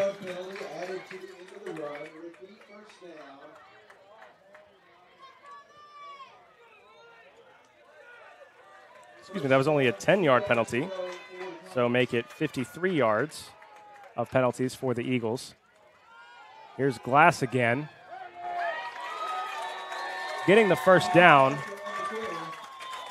Excuse me, that was Pfeiffer. Now another flag comes in late after a gain of 4. Is that another on Sequoyah? Another face mask on Sequoyah, so I guess tack on 10 more. Are they grabbing the lineman's face? Because I don't see anything on the tackles. And they're getting called really late. So now all of a sudden, Sequoyah letting Kansas go down the field, helping them out. Yeah, walking themselves down the field.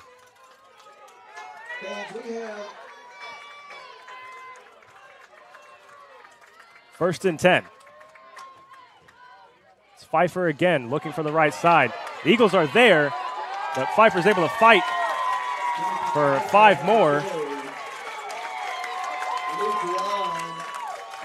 There's Luke Ryan there for the tackle. Eagles' run defense is getting exposed right now, which is shocking after the first half they had. But again, like I said, they've gone back to that I formation, just power running.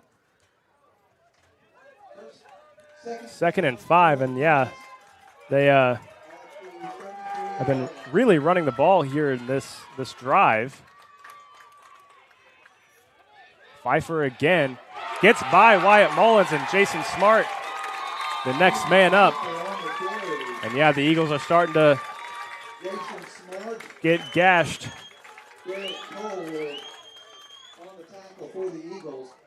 That's good for a first down at the Eagle 25-yard line. Well, whatever their coach said at halftime, it has worked immediately. Haynes under center. It's Pfeiffer again. He's got room on the right, cuts it up. And that's another gain of 4.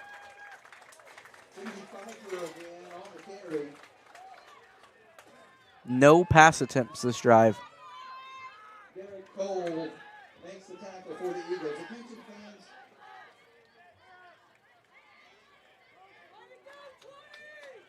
Pfeiffer coming out of the game, and Zach Glass going in for him.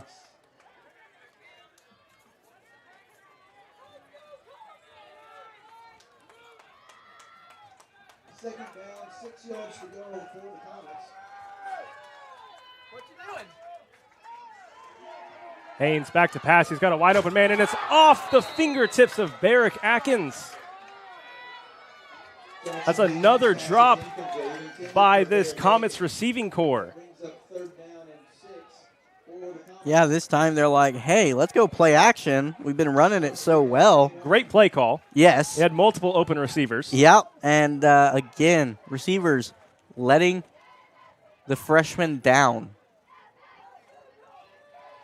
Not only that, but that wasn't too far away from being a tip drill. Now this is a massive third down for Sequoyah. Less than 2 minutes here in the third. And that's going to be a false start on the Comets. 3rd and 6, make it 3rd and 11.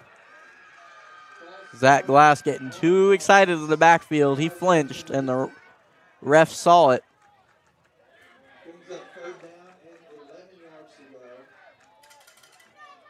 So 3rd and 11, Sequoyah has 2 plays. And if they can get a defensive stand here, they put themselves in a really good position to control the rest of this game. For sure.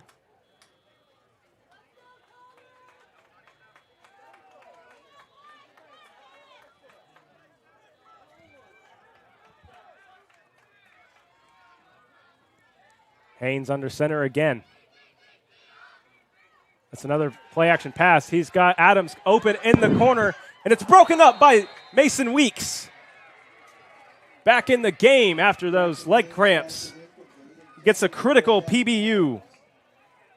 Yeah, play action again, and looked like all the linebackers and the linemen fell for it, but Weeks with the sticky coverage again. That one read for Haynes just chunks it up, and Weeks with the great play on it. And now it's going to be 4th and 11 from the 26-yard line for the Comets.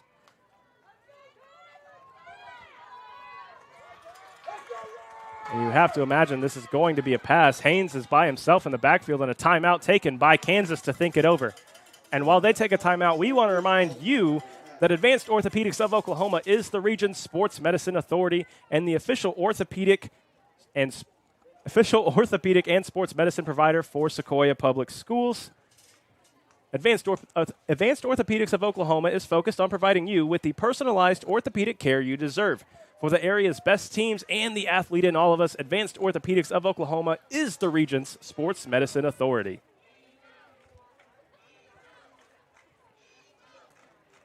That's actually kind of a surprising timeout by Kansas. The way they rushed up to the line, and then Sequoyah did hesitate a little bit. So they must have just not liked what they saw from the Eagles, didn't think they could exploit what the Eagles presented on defense.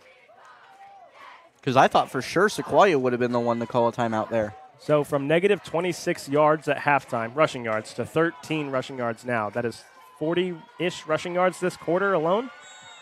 Most of it on this drive. This is their first drive. 39 rushing yards this drive. 4th and 11.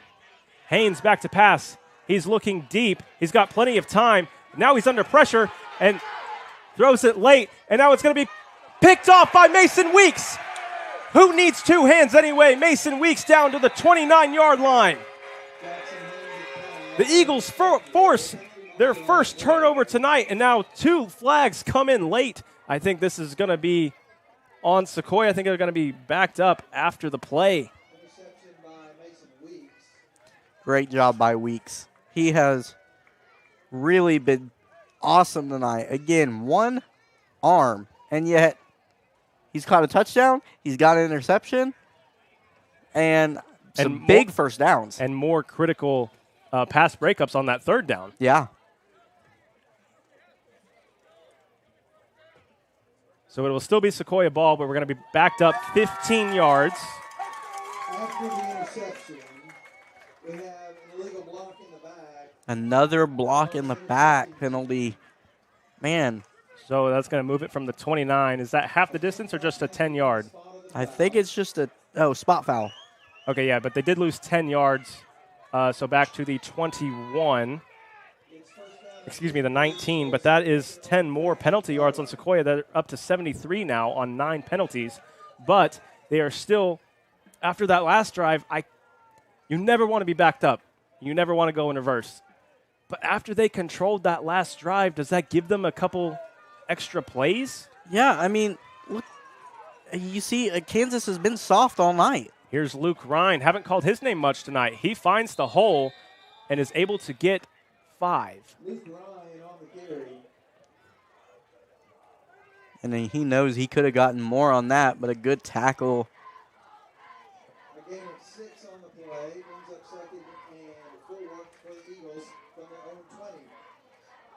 But yeah, both teams really struggling like all night for Kansas, but ever since they switched to I formation. Here's Luke Ryan again. Finds a crease, cuts it up, almost breaks loose, but he's dragged down at the 37.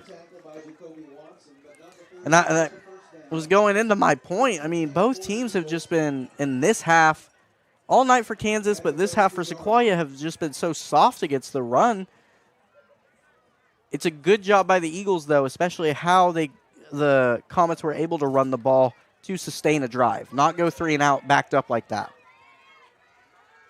This should be the last play of the quarter. Luke Ryan again, working on the right side, makes a cut and drug down from behind after 5 more.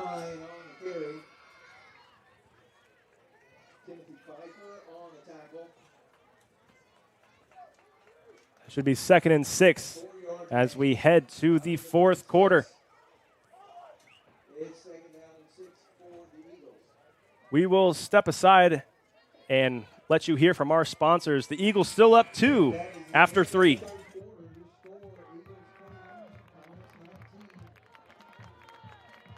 Life doesn't wait for you to slow down. When you're moving fast and something doesn't feel right, Advanced Orthopedics of Oklahoma is here to help you stay in motion. Through our combined expertise in orthopedic surgery, non-surgical medicine, and comprehensive whole patient treatment, our team has your back and every other joint too. Ready to get back out there? Visit AOOK.com and let's move forward together. Advanced Orthopedics of Oklahoma. Heal, recover, advance. Hey fans, get the only card that donates to your school every time you use it. TTCU Federal Credit Union has donated more than $3 million statewide so far. Support your school today.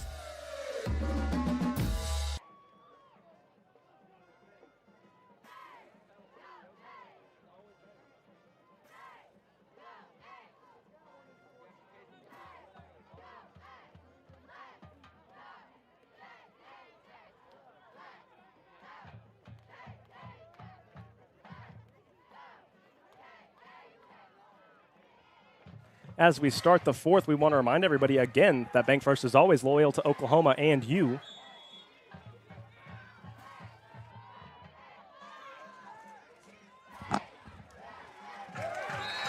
And tackled in the backfield.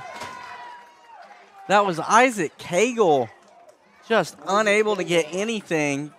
Comets swallow him up. Now 3rd down and 12, and we talked about earlier sustaining that drive. Well, they've only gotten 1 first down. And now 3rd down and long. Got to draw something up so your defense doesn't have to come out on the field and take that brunt of a run offense by the Comets. Motioning out is Luke Ryan. Jake back to pass, empty backfield. He throws it right to Timothy Pfeiffer.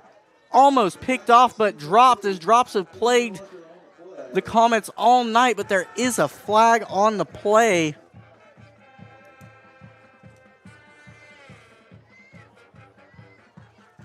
We'll see what this is. That's a personal foul. Another flag on Sequoyah. And what is going on right now?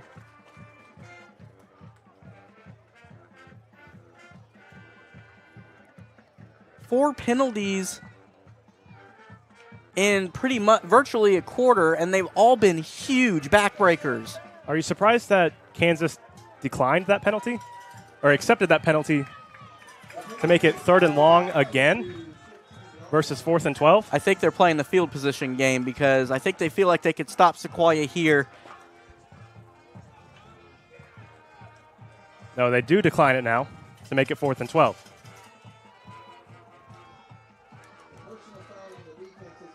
Interesting. Okay, so the ref just missed the call from Kansas's coach. 4th down, 12 yards to go. But I will say Dylan Terry has done an amazing job with his halftime adjustments. And now a timeout for the referees to discuss it.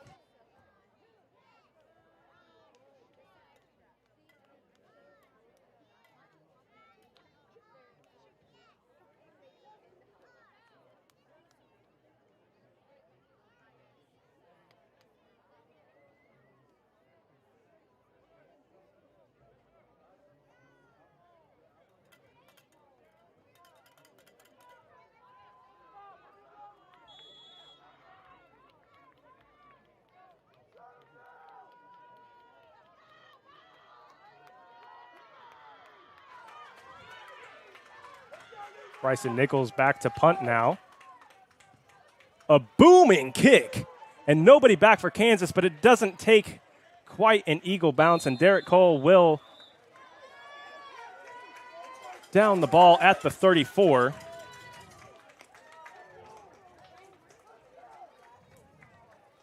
So Sequoyah coming back out on defense after making a stand after a 9-play Kansas drive that resulted in a Mason Weeks interception.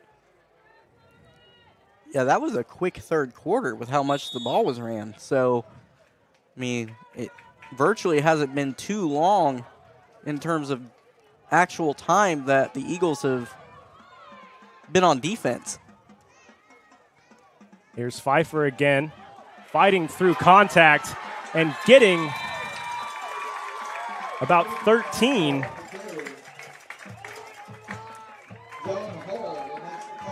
And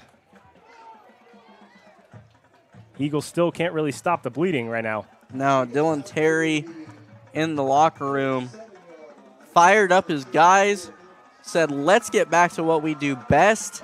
The Eagles need to stop us, and they've just been unable to. Haynes, another handoff. This one is Zach Glass. These Kansas Comets keep fighting through contact, and that's going to be 5 more for Glass. Down to the 48 to Eagles territory. You see a lot of Eagles defensive players with their hands on their hips. They're getting worn out with the physicality Kansas has come out with this half. I mean, score's still 21-19, but it really feels like Kansas is dominating. Outside of that first Sequoyah drive that turned into a turnover on downs, here's Glass again, makes a cut, and this time only about 2. Derek Cole and Corbin Long there to finish it off. So it'll be 3rd and 3. And another critical 3rd down for these Eagles. And, you know, I wonder if maybe this might have been a little bit part of the game plan. Possibly keep your running backs fresh, and the defense is exhausted in the 4th quarter with how hot it is. I also think on the flip side, I think that's why we've seen a bunch of Bryson Nichols and not Luke Ryan running the ball. Yeah, to keep him fresh for this quarter. And on defense in general, Zach Glass nearly dropped the handoff. He stopped right at the line. Did that ball come out? The Eagles say they have it. What do the stripes say? Luke Ryan is celebrating. Eagle football. Oh, my goodness. Just when we said they weren't stopping the bleeding. Let's see who got there. I had no idea. Jake Gilbreth got there first, I think. But it was in that pile.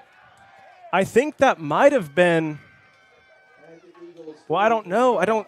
I saw 56 in there, but I don't see a 56 on our roster. Oh, no. We see you, 56. We see you. But what a momentum shift now for Eagles.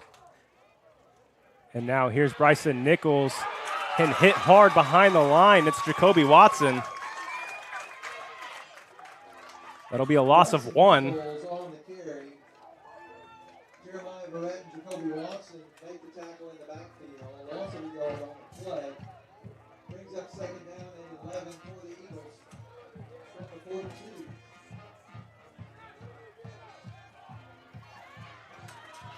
Second and 11.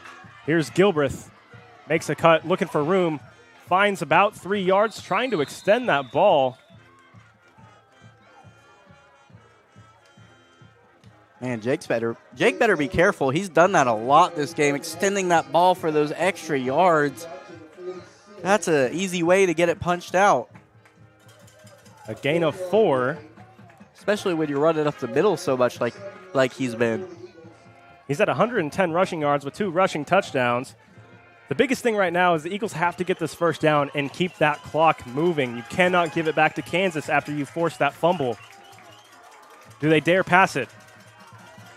They do. Gilbreth back to pass, looking towards Isaac Cagle, and it's too high.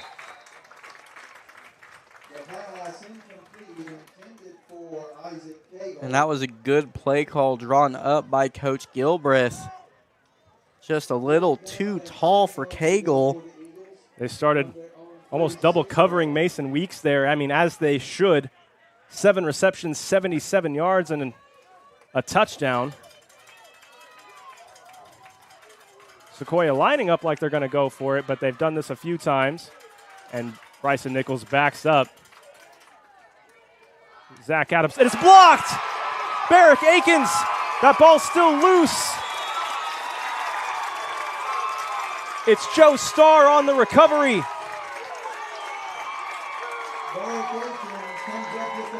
Man. The offensive line just completely let loose. And now, like you said, it does feel like all the momentum has swung toward the Comets, even though they're still down 2. Man, it has been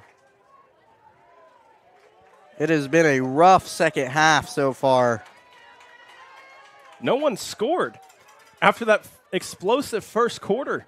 No one scored in the third. We're nearly 5 minutes into the fourth.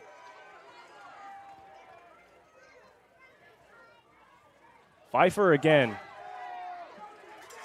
Cuts it upfield, a gain of 5.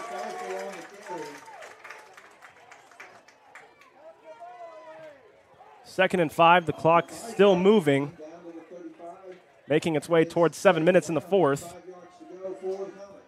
And again, remember, Luke Ryan blocked Kansas's first extra point attempt. That's why it's 21-19, as it forced Kansas to go for it on another touchdown, and they missed. Pfeiffer in the backfield again. He'll get it again. Hit in the backfield, makes his way upfield, and dragging Wyatt Mullins with him. That's a gain of 6 after being hit in the backfield. Oh my goodness, the Eagles are having such a hard time. A lot of arm tackles, which we did see last week with Colcord putting in their big back, Jules January. Sequoyah could not bring him down. And I think that's exactly what Kansas saw and is exploiting right now. Pfeiffer in the backfield again. He gets it again. That time he is hit in the backfield and wrapped up for no gain. Jake Gilbreth got there first. You would think that there's more. He only has 37 yards on 11 carries. Yeah. But they've all been basically here in the second half. Exactly, yeah. If they would have continued, or if they would have started out this way, you wonder what the game would be like. But again, it might have just been the strategy. Keep your backs fresh for this critical quarter. 80 rushing yards this half. Now it's Glass in the backfield. He'll fake it to Glass, and he's got Darius Waller, but again, too high. I'm shocked that they threw that ball right there, Dakota. Especially to... and now it's 3rd and 10, and they stop the clock. Yeah, he had a deeper route open. Zach Adams wide open on an out route. Took the short and just airmailed it.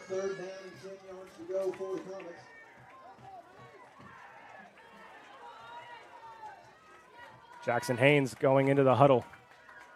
It's Pfeiffer. Timothy Pfeiffer, 11 carries, 37 yards. Most of them this half. Quick screen pass, it's Ortiz. The Eagles playing deep in coverage. Bryson Nichols able to swing him out of bounds. That'll stop the clock again. And it's a gain of about 6 to make it 4th and 4. But you got to imagine the way they've been running the ball. They're definitely going up the middle with this one. Great play call again, though. The Eagles have been sitting back in coverage. That cover 3 look to where you can put 8 men in the box to try to stop that run game. And they come out and spread. Here's Haynes looking. That one's broken up. Mason Weeks again. Derek Cole and Luke Ryan also there in coverage. But have a game, Mason Weeks. Oh, my gosh, got there just in time. Another critical pass breakup for Mason Weeks. And I don't know what Kansas is doing. I mean, you've been running the ball down Sequoiah's throat all game. And on 4th and 4, you choose to do that? So there is still plenty of time. But Sequoyah has to get back to what they did before, where they chewed up 5-6 minutes of clock. Have another 10 to 13 play drive. That would be great. Really, if they can get 2 first downs, you're able to clean up about 3 to 4 minutes, and you're in really good position. Even if you don't have to even get to midfield if you're able to just get 4 yards pretty consistently. And especially because the Comets only have 2 timeouts. Correct. And the Eagles are forced to take one. Rodriguez didn't know he was supposed to be out on the field. Yeah. So now timeouts are squared up at 2. And during this timeout, we want to remind everybody again that Advanced Orthopedics of Oklahoma is the region's sports medicine authority and the official orthopedic and sports medicine provider for Sequoyah Public Schools. Advanced Orthopedics of Oklahoma is focused on providing you with the personalized orthopedic care you deserve for the area's best teams and the athlete in all of us. Advanced Orthopedics of Oklahoma is the region's sports medicine authority. And Eagle fans, support your favorite school with the card that donates directly back to Sequoyah Public Schools every time you use it. TTCU has donated more than $20,000 so far. So stop by your local Claremore branch and get your Eagle card today. Terms and conditions may apply with approved credit. I want to say Dakota has one of those Eagle cards. It's pretty cool. Go swing by TTCU. And so now Sequoyah, thanks for the shout out, Britton, only has 2 timeouts, which could be big, but they still show 3 on the scoreboard. I do want to mention Jason Smart is in at receiver and not Mason Weeks. Here's Bryson Nichols. He's going to get a few yards, and most importantly, he's going to start the clock. He's down at about the 27, which should be a gain of 4.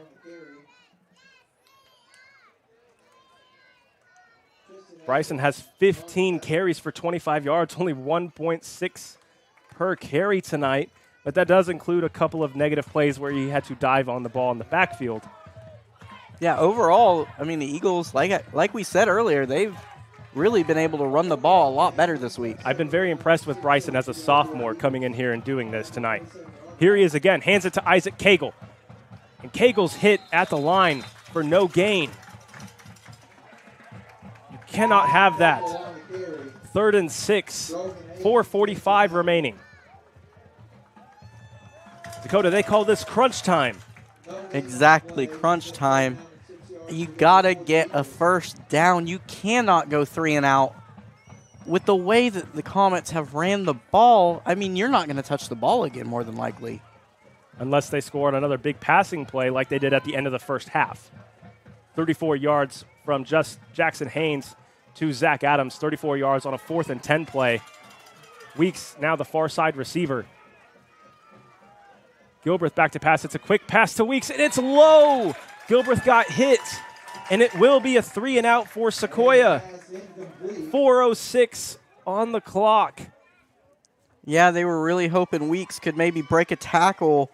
It was a little screen, and, man, just an inaccurate throw by Jake, who was under heavy pressure. They finally got the ball back. Kansas has been running it down their throats. They finally forced a stop, and they only chewed up 90 seconds. That is not ideal right now. And remember, blocked punt, last possession for the Eagles. Jake has missed his last 4 throws. Bryson Nichols back to punt. It's Adams and Ortiz to receive it. Gets this one away. It is a wobbler. It's Ortiz. That one's dropped! That one's dropped! And it's recovered by Zach Adams of Kansas. 2 Eagles were there. 2 Eagles were there. Mason Weeks unable to grab the ball with 2 hands. That was probably the key in not being able to get it, and Zach Adams have a game for him. Oh, yeah. He's been quiet, but again, that's because the game plan has changed to just running. By my count, he only has 2 receptions. 33 yards, 34 yards, both touchdowns. And the kick return.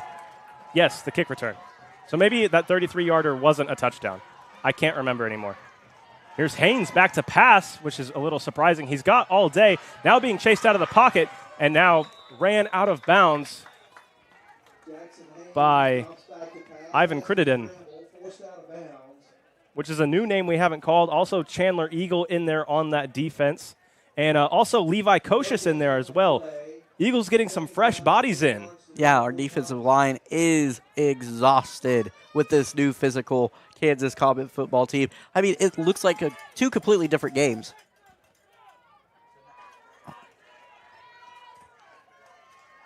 Here's Haynes. It's 2nd and 10. It's a handoff to Pfeiffer. And met in the hole. Chandler Eagle. Again, another interesting play call. Coming out in a spread formation and running it. They were doing that a lot in the first half, and it wasn't working. 3rd and 7, 3.5 minutes. Sequoyah, huge third down. Sequoyah still up 2. Got some fresh bodies in there on the D-line.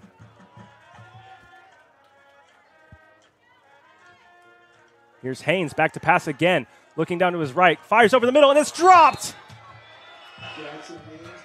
Jacoby Watson. That has to be at least the 6th drop from the Comets. Yeah, man, this is... He was wide open. Wide open, right in the middle of the field at the sticks. If he catches it. And Chandler Eagle was right there. I mean, you always hear about the footsteps, but... And now they're forcing Roger Baker off the field. I don't know if maybe his helmet came off. Maybe he took it off like... He's a lineman, so in comes number 78, Jason Cannon, a 5'10", 265 sophomore.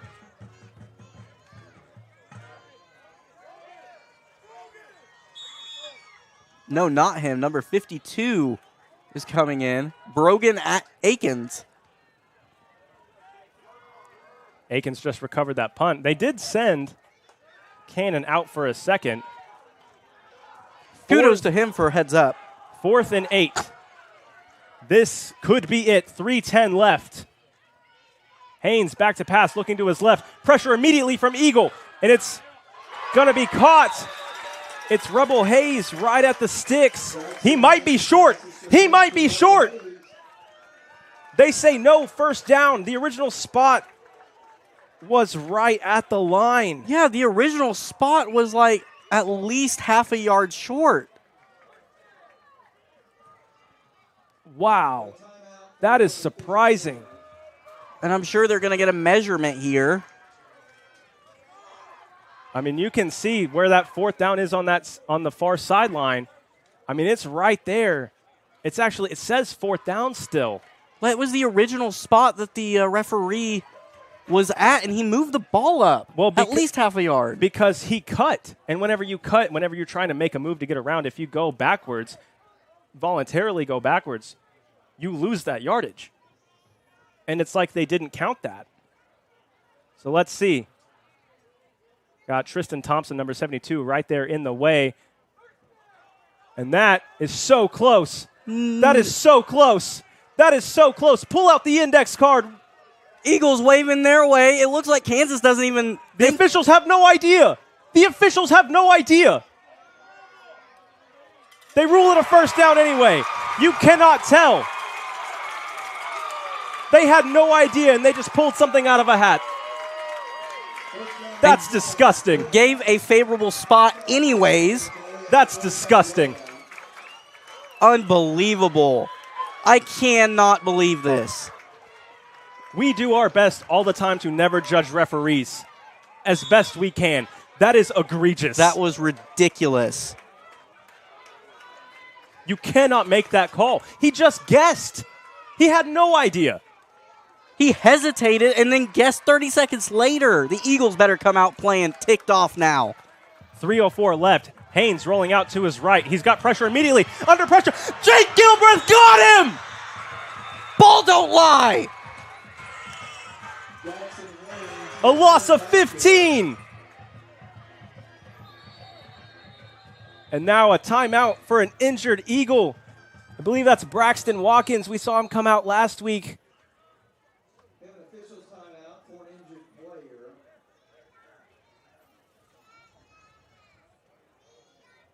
I can't see for sure. It looked like it might have been 54 Braxton Watkins. We will step aside as they tend to him.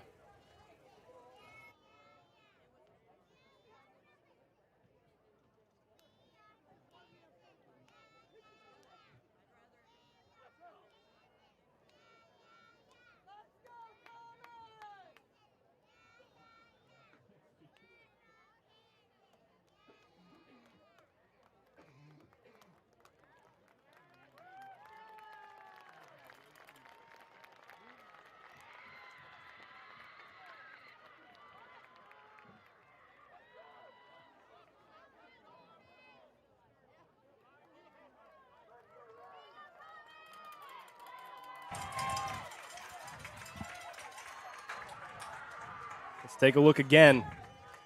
I think that was Braxton Watkins who got hurt on that play. But Jake Gilbreth, what a sack. We're playing again. They fake the screen. They're trying to chunk it deep. The Eagles take it away, and it's thrown away. Ooh, got to be careful. No! Logan Rodriguez tackled Jackson Haynes after the play. He was already there, and he just didn't see that the ball had already been out. That should be a free 15 and a first. Sequoyah still can't get out of their own way. That's the 10th penalty on the Eagles for 88 yards. And an automatic first. That could be a backbreaker. I have no words. Like, you got to be smarter than that. I know he's going out of bounds, but let him go out of bounds. I don't think he could. If we could see that replay again really, really quickly before the Comets snap this ball, he might not have. He just might not have seen. He just might not have seen that he didn't.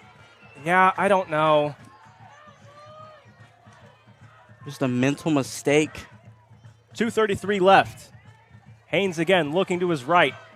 Now looking back middle, and it's caught. Rebel Hayes spins free, but Luke Ryan drags him down by the arm. And that's only going to be a gain of about 3. That was a close one. Make it 4.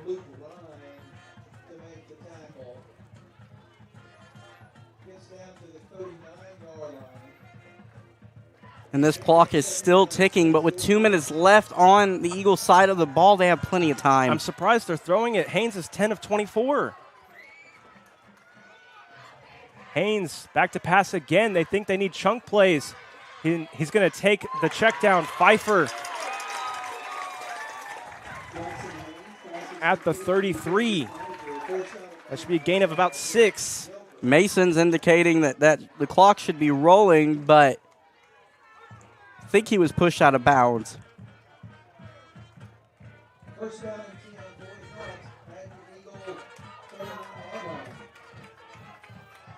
What a wild ride this game has been. No scoring still in the second half. 1:45 to go. Haynes is 11 of 25 for a $124. The freshman hands it to Pfeiffer. No, he keeps it, and he's dropped. Gilbreth was there first, but Wyatt Mullins cleans it up. That's a freshman quarterback just making a mistake. You hand that ball off right there to Pfeiffer. He's been cooking the Eagles all game. He had room to run. To be fair, Jake Gilbreth did a great job of adjusting himself, making it look like he was going to follow the runner. And then as soon as he saw that ball was kept by Haynes, making a quick step to his right and at least slowing Haynes down enough to let Wyatt Mullins get him. 2nd and 14. 106. Ball's on the ground. His knee's down. That clock's going to run. They have to take a timeout. They don't take a timeout. The clock's running. 56 seconds. They have 2. What are they doing? They don't know the clock's running, and now they take a timeout at 52.2. Oh, my goodness. And now it's 3rd and 17? We saw this team, after the Eagles defer a kickoff, they kicked it, which means the Eagles got both kickoffs. Then we saw them make a brilliant decision and going with the I formation and just pounding the rock down the Eagles' throat. And now this. Jackson Haynes has a negative 50 rushing yards. The Comets have 39 in total. Without him, there would be up to 89. Most of that here in the second half, if not all of it. Right. Their running backs had one. I think you said negative negative 1 yards in total by their running backs, and then they had negative 25 from Jackson Haynes. He's 11 of 25 for a $124, and I think 2 TDs. But it's 3rd and 20 with 52.2. Why are they still – now you have to throw it, but I don't understand the game plan for Kansas. Haynes back to pass. The Eagles get pressure. Oh, can't get him down from Evans. Mullins can't get him. Luke Ryan's right there, and that ball's knocked away. Mason Weeks again. Have a game. Seatbelt. No flags. Excellent coverage by Weeks. Able to jump up and get that ball with his big old club.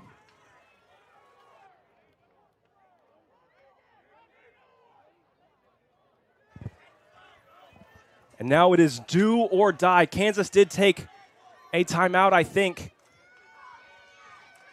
43.1. It is 4th and 20.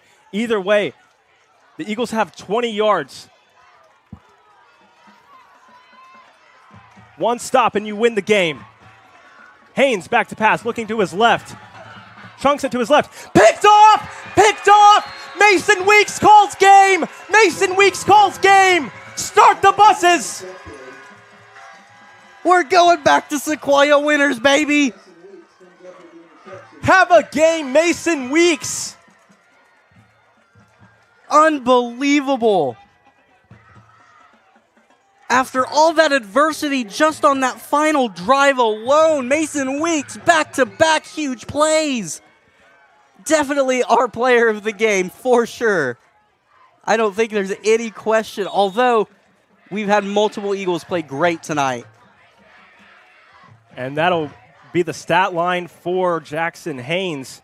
11 of 28 for a $124, 2 TDs, but negative 50 yards on the ground.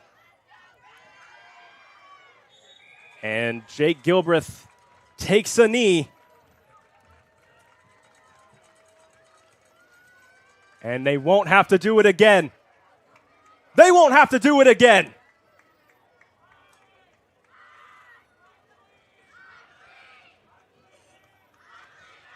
Jake Gilbreth with only 79 yards passing, but that beautiful touchdown to Mason Weeks, that 47-yard touchdown run that set the tone for the game. But Weeks just had himself a game offensively, defensively. Completely took over the second half defensively, for sure. Absolutely. 7 receptions, 77 yards, and he's leading his way through the handshake line.